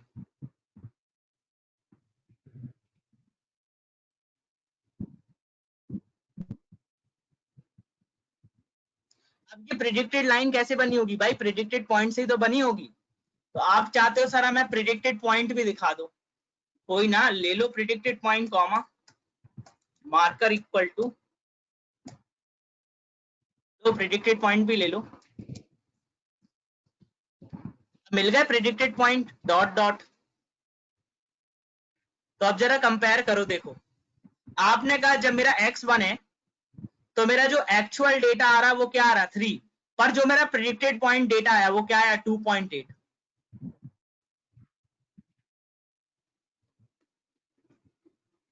इसका मतलब है भाई ये वाला पॉइंट, यहां से यहां तक का डिस्टेंस, यहां से यहां तक का डिस्टेंस, इसमें तो कोई डिस्टेंस नहीं है क्योंकि यहाँ पे तो ओवरलैप हुआ, और यहां से यहां तक का डिस्टेंस, भाई ये हमारे क्या पॉइंट होते हैं, इनको हम कहते हैं एरर।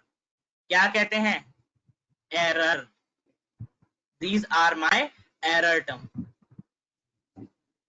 क्यों, क्योंकि जो मेरा प्रिडिक्टेड वैल्यू है और मेरा जो y का एक्चुअल वैल्यू है उसमें काफी ज्यादा क्या है, डिफरेंस है, और उसी डिफरेंस को हम क्या कहते हैं, एरर कहते हैं।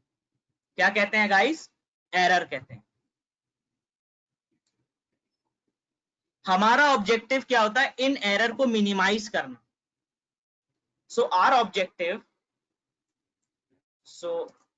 Are objective is to minimize these error. हमारा ऑब्जेक्टिव क्या है, इन एरर को मिनिमाइज करना। तो अगर मैं बात करूं कितने एरर आ रहे हैं, एरर की वैल्यू क्या है, तो आप जानते हैं आप एरर की वैल्यू भी कैलकुलेट कर सकते हैं। क्यों, क्योंकि हमारे पास तो डेटा फ्रेम है। तो हम क्या लेंगे, हम लेंगे डेटा, इसमें लेंगे रेसिडुअल। रेसिडुअल या आप एरर भी ले सकते हो, वो आप लोग के ऊपर है, आप इसको कुछ भी बुला सकते हो। मैं क्या लूंगा, मैं लूंगा कि जो मेरा एक्चुअल और प्रिडिक्टेड, तो लूंगा प्रिडिक्टेड में से एक्चुअल का कितना डिफरेंस है, या एक्चुअल में से प्रिडिक्टेड। क्योंकि एरर क्या है, जो आपका एक्चुअल है और जो आपका प्रिडिक्ट आ रहा है उसमें कितना डिफरेंस। तो मैं लूंगा डेटा, जो मेरा एक्चुअल है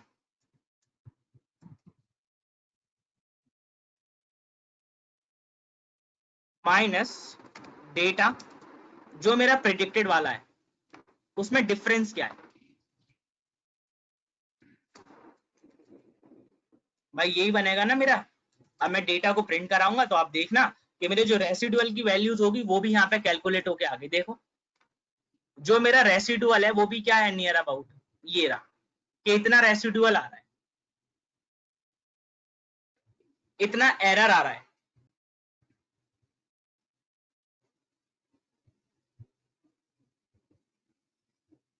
दिस पॉइंट इज क्लियर और नॉट। एरर हम कैसे कैलकुलेट करते हैं प्रिडिक्टेड में से।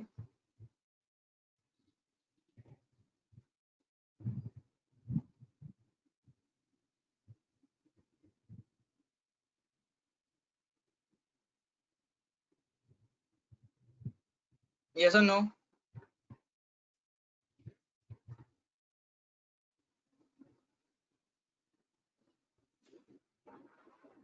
How to minimise this error, बहुत अच्छा क्वेश्चन। भाई एरर को मिनिमाइज कैसे करोगे, तो एरर को हम मिनिमाइज करते हैं using the technique called ordinary least square. हम क्या कैलकुलेट करते हैं, हम कैलकुलेट करते हैं by the property called ordinary least square.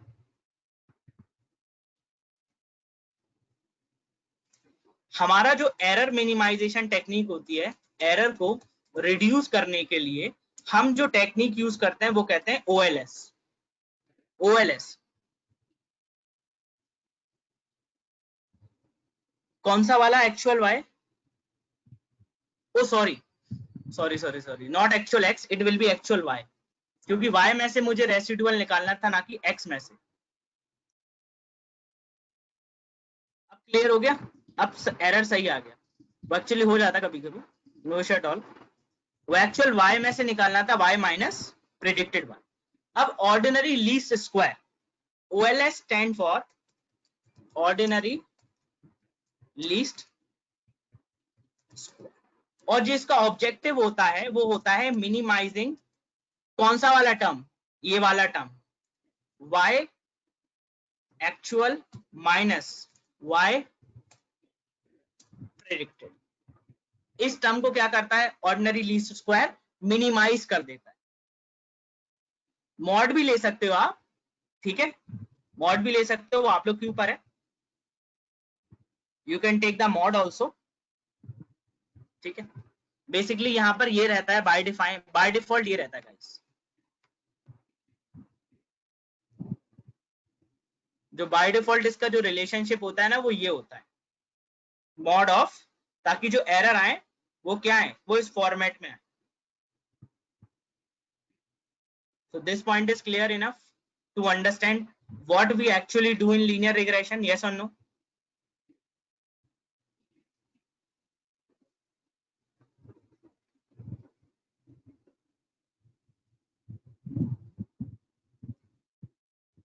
Okay. अब जब आप इतना समझ गए लीनियर रिग्रेशन, तो गाइस इसमें ना कुछ पार्ट्स होते हैं।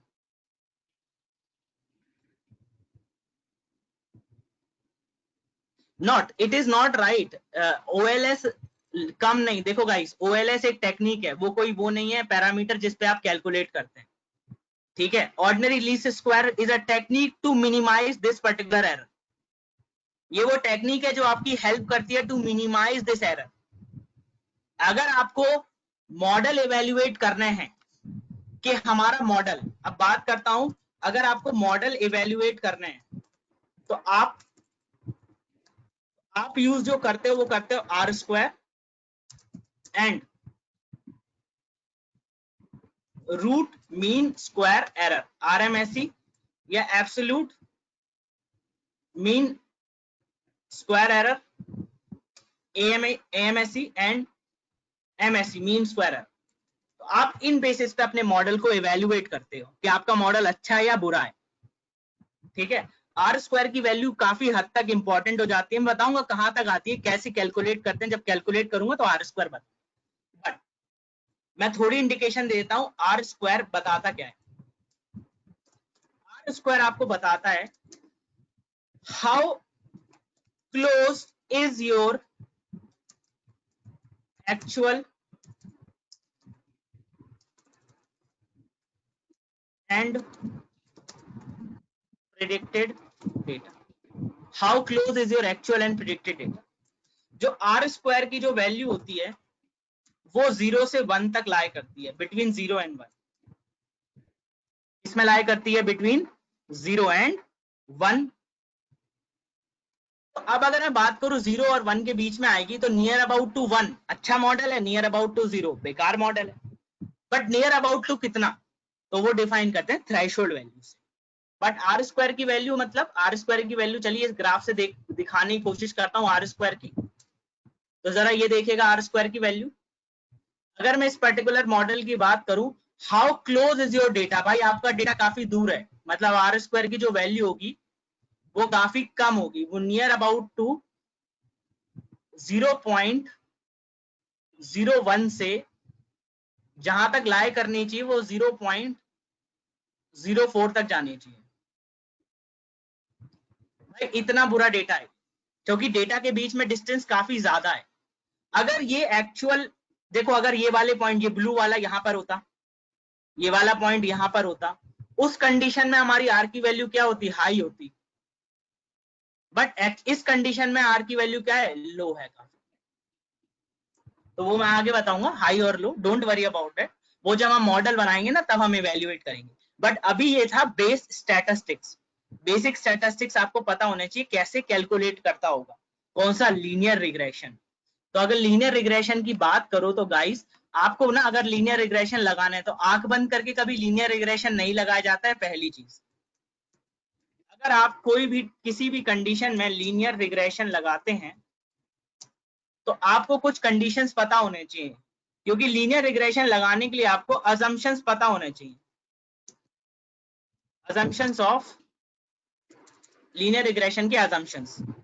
तो यहाँ पे हमने कुछ अजम्पशंस डिफाइन कर रखे हैं guys.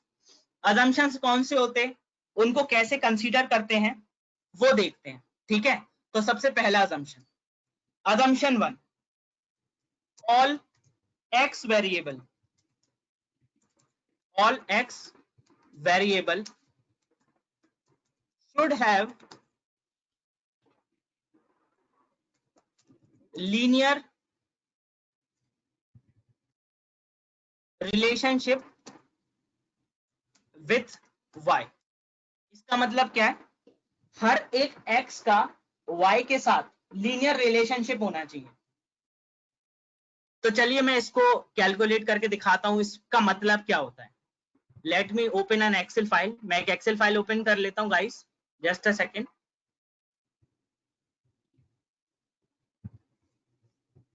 Late me open a CSV file.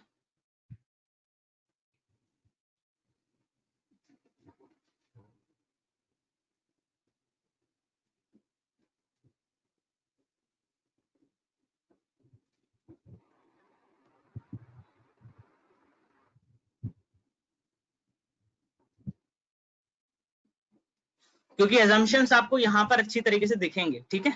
चले, जैसा कि आप देख पा रहे हो यहाँ पे मैंने एक छोटा सा डेटा बना रखा है। मैं कैलकुलेट करना चाहता हूं, ये मेरा डेटा है, आप देख पा रहे होगे। मैं क्या करना चाहता हूं, मैं कुछ इंस्टेंस के बेसिस पर मैं अगर मैं यही दो वेरिएबल लेता हूं, मैंने इनको लिया, मैंने इसको क्या लिया, मैंने इसको लिया, मैंने इसको कंट्रोल कॉपी सी करा, मैंने एक शीट नई ली, उस शीट में ये डेटा को क्या कर दिया, पेस्ट कर दिया, ठीक है।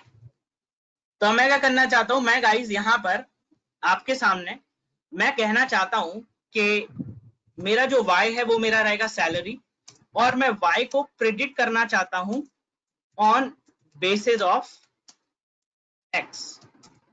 तो जो मेरा पहला assumption था कि all x should have linear relationship with y। इसका मतलब है y के साथ लीनियर रिलेशनशिप होना चाहिए। अब रिलेशनशिप भी कई तरह का होता है। रिलेशनशिप लीनियर कैसा भी हो सकता है, देखो गाइस, जैसा ये देखना जरा भाई, ये भी लीनियर रिलेशनशिप है और ये भी लीनियर रिलेशनशिप है। अब ये मत कह देना ये लीनियर रिलेशनशिप नहीं है, ठीक है। तो trending nature positive linear relationship, negative linear relationship. भाई लीनियर रिलेशनशिप है या नहीं है, LR है या नहीं है guys, just give me a hint, yes और नो। मतलब हर एक x का, अगर आपके पास यहाँ पे सिंगल x है, अगर यहाँ पर 50x भी होते, 50 वेरिएबल भी होते ना, वो सब के सब क्या बनाते, लीनियर रिग्रेशन बनाते, किसके साथ, सैलरी वाले के साथ। तो हम एक काम करते हैं, हम देख लेते हैं, मैं करता हूं इसमें इंसर्ट स्कैटर प्लॉट, और इसको इंसर्ट करने से पहले मैंने क्या करा, मैं इसको सिलेक्ट कर लेता हूं। So just let me raise this and let me going to select this.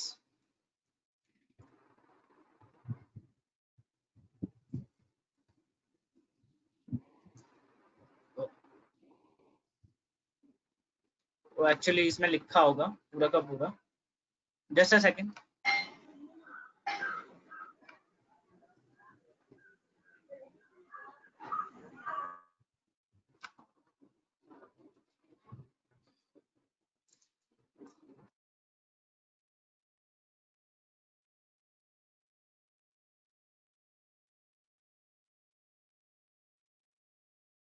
I have only selected this particular point। ये मैंने क्या करा, इसको सिलेक्ट कर लिया। I will come to this scatter plot। Scatter plot में मैंने क्या करा, इसका प्लॉटिंग करी। तो जैसा कि आप प्लॉटिंग में यहाँ पे देख पा रहे होगे कि जो हमारा प्लॉट बन के आया वो कुछ ऐसा आया। तो जरा देखो, आप देख पा रहे होगे एक तरफ क्या है, आपकी एज है, दूसरी तरफ क्या है, आपकी सैलरी है। तो ये अगर मैं इस लाइन को मिलाऊं, इस लाइन को अगर मैं मिलाऊं, तो बेसिकली ये मेरा एक लीनियर रिलेशनशिप की लाइन नहीं है, इंक्रीजिंग पॉजिटिवली। यस और नो? इसका मतलब जो मेरा पहला अजम्पशन है वो क्लियर है कि भाई जो मेरा हर एक y में x का पॉजिटिव नेचर होना चाहिए। ठीक है, ये पहला अजम्पशन होता है। तो I hope this assumption is clear to all. अब चलते हैं विजुअली अंडरस्टैंड करने सेकंड अजम्पशंस को। तो अजम्पशंस कहाँ लिखे हैं, यहाँ पर लिखे हैं। Assumption number 2, assumption number 2 says that all x variable has no relation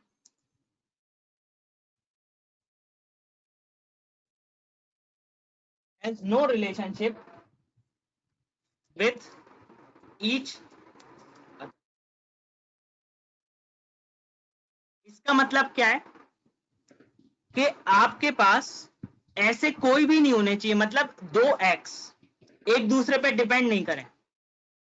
इसका मतलब है कि भाई आप गए किसी एक आपने डेटा लिया जिसमें एज है और जेंडर है और सैलरी है, और आपका एज और जेंडर एक दूसरे पे डिपेंड नहीं करने चाहिए, वो डायरेक्टली किस पे डिपेंड करें, उसके ऊपर। तो इस पर्टिकुलर फेस को हम कहते हैं मल्टी को लिनियरिटी। और मल्टी को लिनियरिटी को कैलकुलेट करने के लिए हम यूज करते हैं VIF, वेरिएंस इन्फ्लुएंस।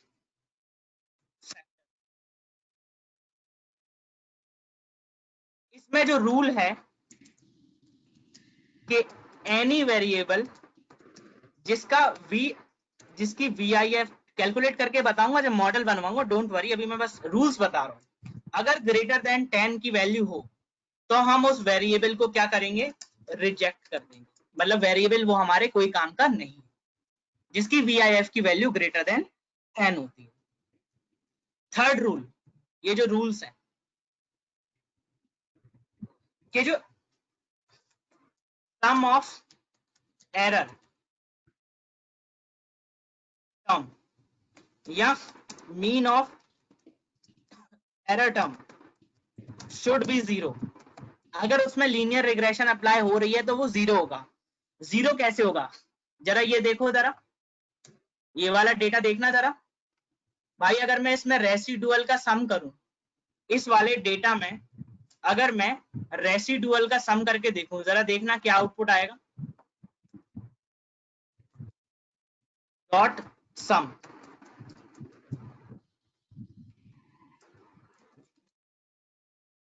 क्या आउटपुट आ रहा है भाई? आपका आउटपुट आ रहा है -4.44 इंटू ई की पावर -16। भाई इसकी जो वैल्यू है ना, ये जो वैल्यू आ रही है, ये जो वैल्यू लिखी है, ये वैल्यू आपकी tilde sign near equal to zero ही है। अगर किसी को नहीं समझ में आ रही होगी ये वाली वैल्यू तो प्लीज मुझसे पूछ लेना। ये tilde equal to near about क्या है, जीरो ही है, equal nearly to zero. Yes और नो? फोर्थ असम्पशन, जो एरर होता है ना and y has normal distribution.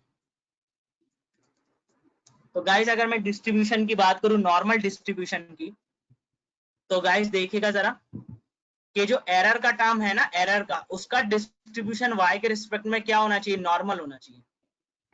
मतलब अगर मैं ये कहता हूं ये मेरी y है और ये मेरे एरर हैं, तो इनका डिस्ट्रीब्यूशन कैसा आना चाहिए, लीनियर आना चाहिए। तो हम एक काम करें, हमें लीनियर बना लें। तो हम कैसे बनाएंगे, हम लेंगे कुछ ऐसा प्लॉट करेंगे, हम बार प्लॉट करके देखेंगे कि उसमें लीनियर आ रहा है या नहीं आ रहा। तो चलिए देखते हैं कि जैसे मैंने यहाँ पे लिखा PLT डॉट बार, इसमें आपको क्या देना है, x में क्या देना है, डेटा, और इसमें क्या देना है, ये रेसिडुअल वाला पार्ट, क्योंकि भाई x और y के रिस्पेक्ट में तो चाहिए, तो ये आपने क्या ले लिया, x ले लिया, इसमें आपने क्या लिया, कॉमा, y में आप क्या लेंगे, एक्चुअल वाला, भाई y का डिस्ट्रीब्यूशन तो वैसे ही होना चाहिए था ना, तो y का डिस्ट्रीब्यूशन हमारा कैसे था, ये था y का, y मैंने यहां से ले लेता हूं ऊपर से, where is my y, here is my y, तो y को यहाँ ले लेता हूँ यहाँ पर,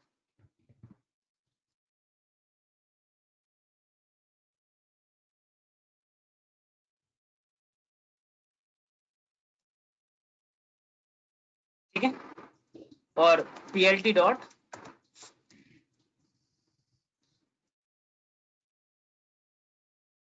ये बार प्लॉट दिख रहा है, अगर मैं इसका बात करूं, क्या ये यूनिफॉर्म बेल कर्व आ रहा, नहीं आ रहा, इसका मतलब है एक अजम्पशन यहाँ पे वॉयलेट हो गया, भाई ऐसा कर्व आना चाहिए था पर ये ऐसा नहीं आया, कर्व कैसा होना चाहिए था, कुछ ऐसा डिस्ट्रीब्यूशन होना चाहिए था आपका, एरर का टर्म ऐसा होना चाहिए था, कुछ ऐसा फॉर्म आना चाहिए था एरर का,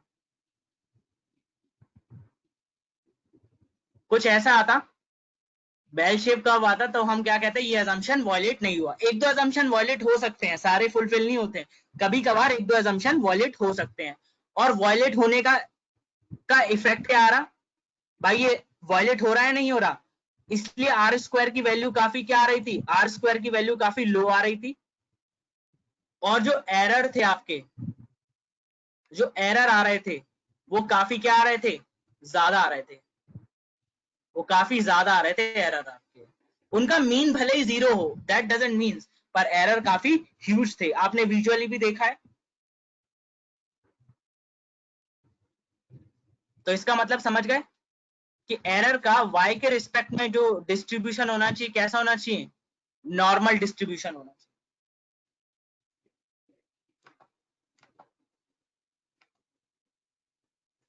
अगला जो फिफ्थ वाला जो असम्पशन है कि जो एरर टर्म होने चाहिए, जो वेरिएंस है, वेरिएंस को हम वेरिएशन भी लिख सकते हैं, वेरिएशन है किसके अंदर, एरर के अंदर,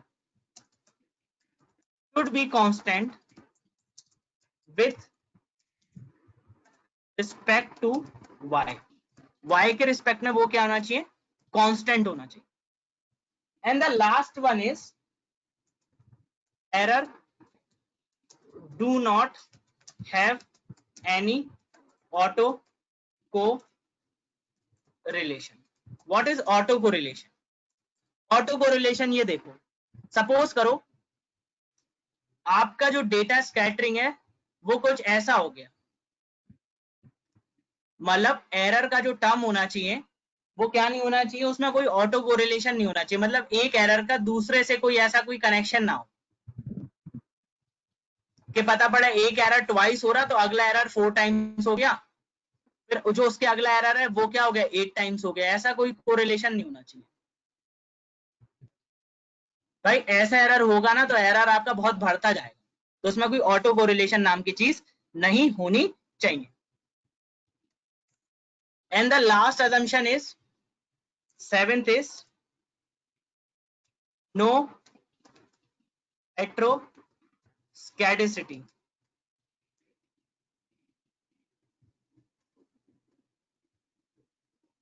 अब स्कैटोसिटी क्या होती है, जैसे सपोज करो आपके पास ये डेटा दे रखा है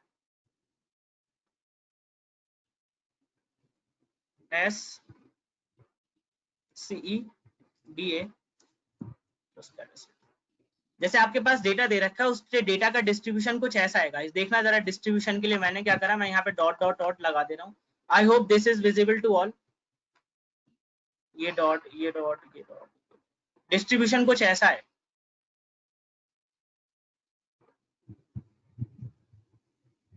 you can find autocorrelation by Durbin Watson test, आप ऑटो कोरिलेशन कैसे पता करोगे, you will find auto correlation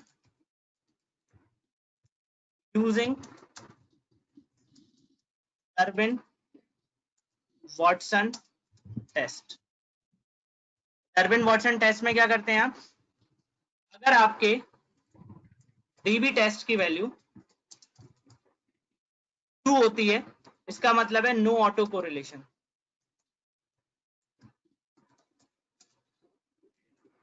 ठीक है, अगर आपके डीबी टेस्ट की वैल्यू ग्रेटर देन 2 होती है, इसका मतलब है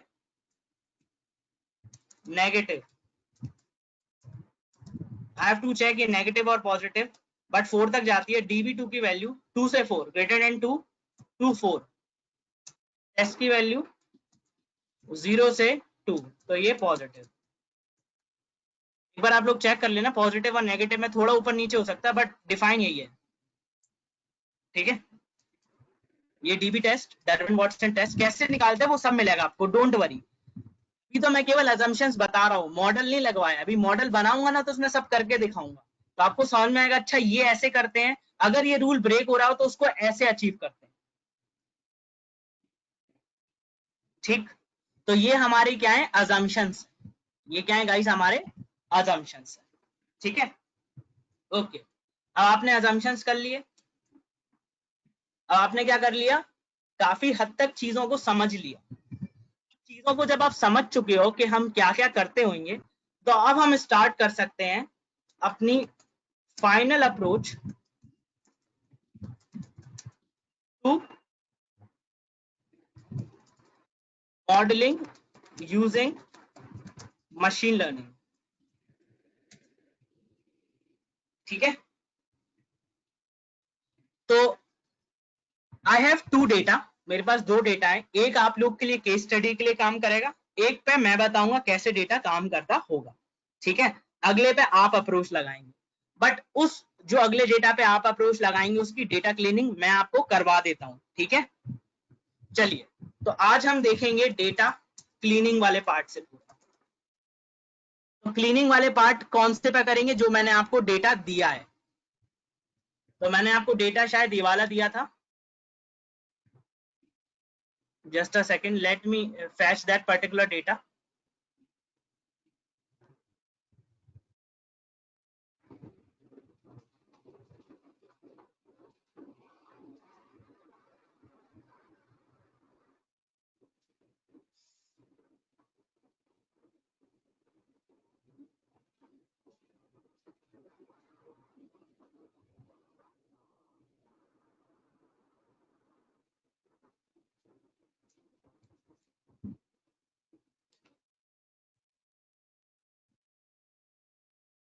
So I have data with me, so I will just open the data. So this is my data जो मैंने आपको दिया था।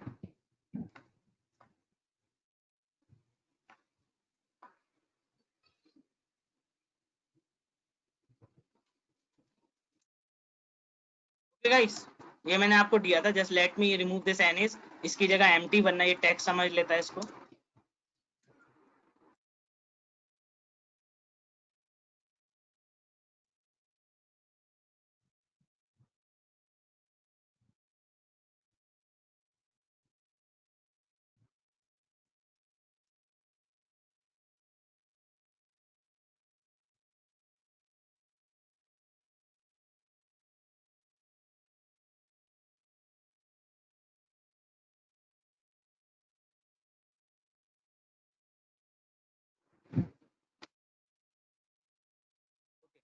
तो आपके पास ये वाला डेटा अवेलेबल है। ठीक है, दिस इज योर डेटा जो आपके पास अवेलेबल है। एक सुपरमार्केट का डेटा है, this is a data of a supermarket, online supermarket.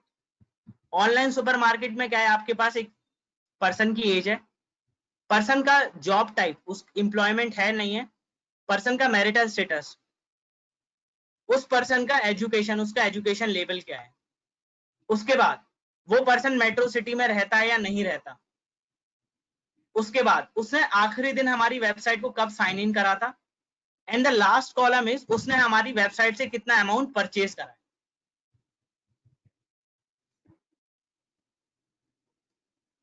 If you don't have this particular data, you can, I will share today, मैं आज आपको शेयर कर दूंगा फिर से ये वाला डेटा, तो आप अपने ग्रुप से निकाल सकते हैं। ठीक है, coding remains same in spider and Jupiter, coding will remain same in spider and Jupiter, coding में कोई इफेक्ट नहीं है, ठीक है। तो आप यहाँ के देख पा रहे होगे, यहाँ पे अगर मैं बात करूं कॉलम्स की, तो सबसे पहले इसका मतलब है मुझे इस डेटा में क्लीनिंग करने हैं, क्योंकि ये डेटा काफी रॉ है। रॉ का मतलब देखो यहाँ पे एक एज नाम का कॉलम है जिसमें एक वेरिएबल मिसिंग है। तो इस तरह के वेरिएबल्स को हम क्या कहते हैं, मिसिंग वैल्यूज। मतलब मुझे मिसिंग वैल्यू तो मशीन को दे ही नहीं सकता हूं, तो मशीन को देने के लिए मुझे इस वैल्यू को क्या करना पड़ेगा, ट्रीट करना पड़ेगा। उसके बाद यहाँ पे आप अगला कॉलम देखोगे, वो कौन सा वाला है आपका, जॉब टाइप। जॉब टाइप है जो कैसा है, वो टेक्स्ट टाइप का है, उसमें टेक्स्ट है। मशीन टेक्स्ट नहीं समझ पाती है, तो टेक्स्ट वाले कौन से हैं, मैं येलो से कर रहा हूं।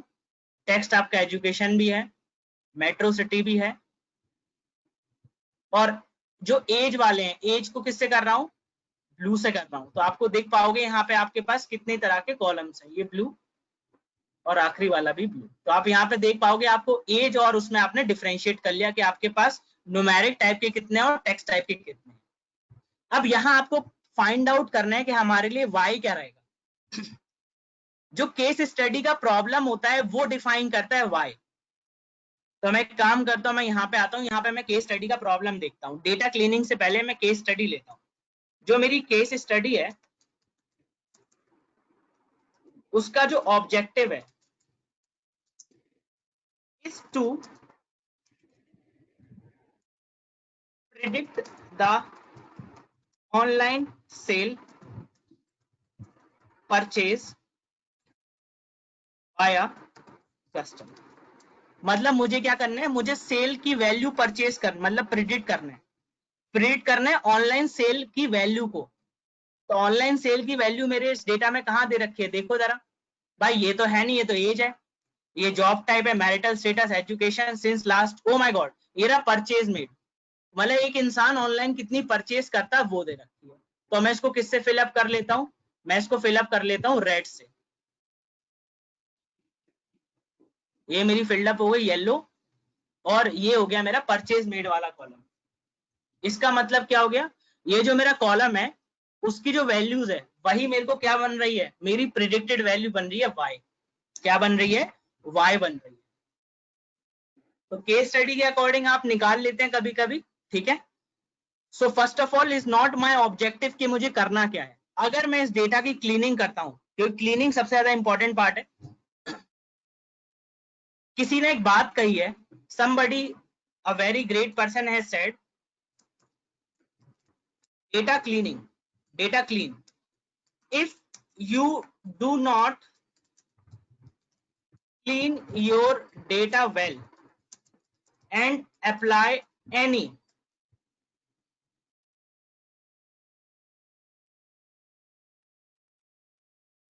complex algorithm,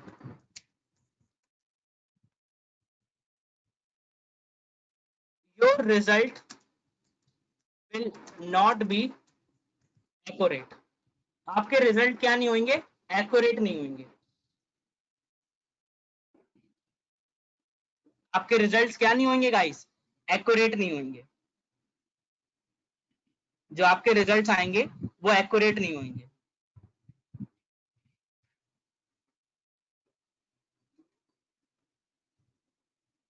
क्यों एक्यूरेट नहीं होंगे, क्योंकि भाई डेटा तो आपका क्लीन ही नहीं है, और जब क्लीन आपका डेटा है नहीं है तो रिजल्ट कहां से एक्यूरेट निकलेंगे, सोचने वाली बात है ना।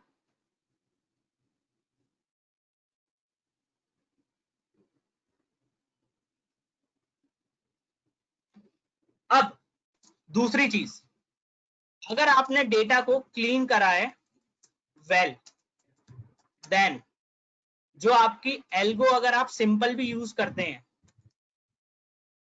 देन ऑल्सो आपके जो रिजल्ट होंगे वो काफी अच्छे होंगे। Result will be near to perfect. कहाँ होंगे, नियर टू परफेक्ट।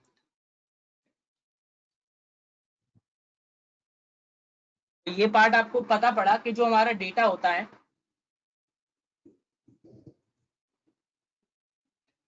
वो काफी नियर टू परफेक्ट हो सकता है और नियर टू परफेक्ट नहीं हो भी सकता है। तो डेटा क्लीनिंग बहुत इंपॉर्टेंट पार्ट है।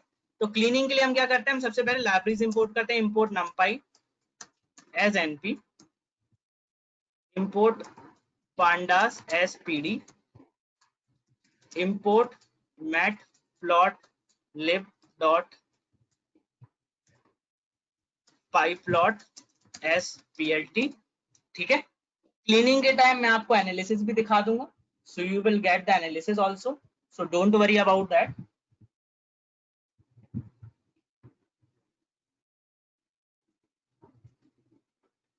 Just a second guys.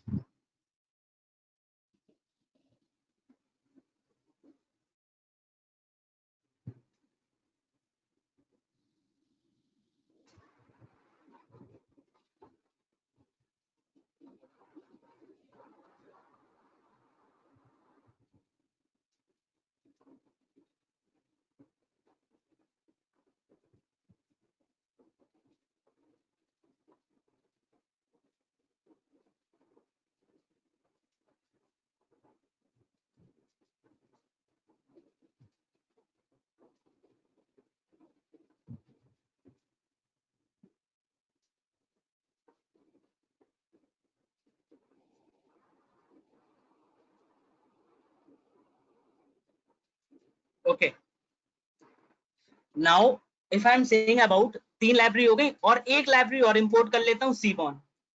सीबॉन आपको हेल्प करेगी 3D विजुअलाइजेशन में। सारी लाइब्रेरीज मैंने क्या कर दी, इंपोर्ट कर ली, imported all the libraries।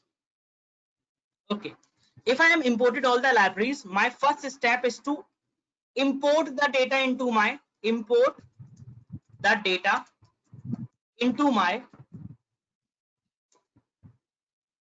application या सॉफ्टवेयर कह लो। ठीक है,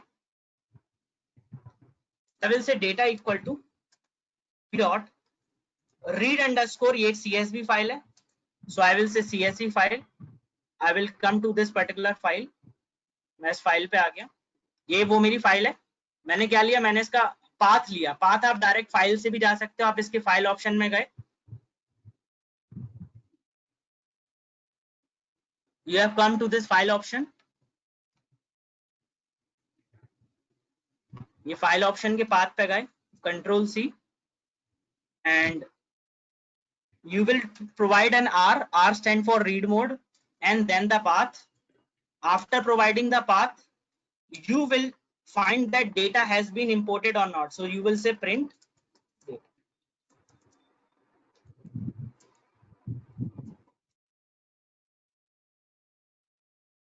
So as you can see that you have imported data correctly, आपका सारा डेटा इंपोर्ट हो चुका है फाइल के अंदर। Is this point visible? ये पॉइंट क्लियर हुआ? डेटा इंपोर्ट करना है सबसे पहला, क्योंकि स्टेप 1 आपने कलेक्शन ऑफ डेटा कर लिया, मतलब स्टेप 1 आपका क्लियर हो गया, कलेक्शन हो चुका है, कलेक्शन एंड इंपोर्टिंग हो चुकी है आपकी। ठीक है, अगला जो स्टेप होता है वो होता है step explore data and cleaning of it.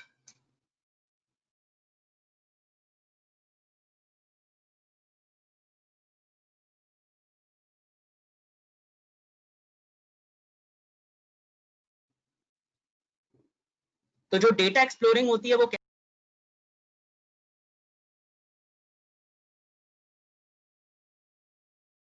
Guys, तो अब हमें एक्सप्लोर करना है। सो सबसे पहले मैं क्या कह दूंगा, how many rows and columns are there. I will say data dot shape, shape will provide me the row and columns। So as soon as I have run, it has provided me that there are 325 rows and 7 columns। So I have to inspect all columns। कैसे करूंगा, लिखूंगा data dot info. Information से मेरे को क्या मिल जाएगी, सारे column के बारे में इंफॉर्मेशन मिलेगी। तो जब मैंने इंफॉर्मेशन देखी तो आप देख पा रहे होगे यहाँ पर हर एक कॉलम का नाम दे रखा है और उनके बारे में इंफॉर्मेशन दे रखी है कि वो किस तरह के हैं, फ्लोट टाइप का, इंटीजर फ्लोट टाइप का, और ये जो 4 हैं वो कौन से वाले हैं? ऑब्जेक्ट टाइप के, मतलब टेक्स्ट डेटा या स्ट्रिंग डेटा। टेक्स्ट और स्ट्रिंग डेटा, ये इसको स्ट्रिंग भी कह सकते हैं।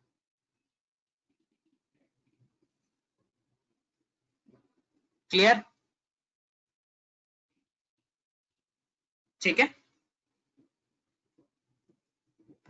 अब जो हमारा पार्ट है कौन सा? Data cleaning.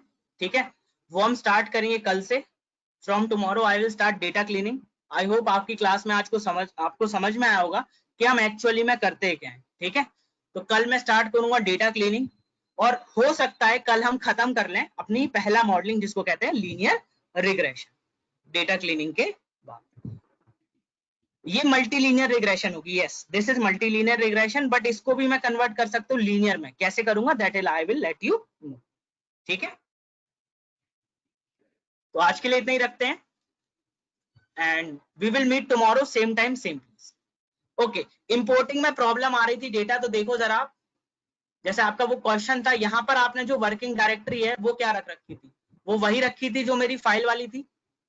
अगर नहीं रखी हो तो फाइल आप कहीं से भी उठाओ, उसके आगे क्या लगा देना? बस आर मोड लगा देना, आपका डेटा रन हो जाए। भाई वर्किंग डायरेक्टरी कुछ भी हो, उससे मतलब नहीं है। आप पूरा पाथ लो, पूरे पाथ के आगे क्या लो? आर लगा दो, और वो आपका रीड हो जाएगा। ठीक है, तो मिलते हैं कल सेम टाइम सेम प्लेस। अब जिनका गाइस डाउट है, डाउट क्लास भी थी, बैकअप क्लास भी था, बैकअप क्लास में 10 मिनट्स में स्टार्ट करता हूं। ठीक है, मैं दोबारा से सेशन स्टार्ट करूंगा, don't worry, you will be there for backup, no sure.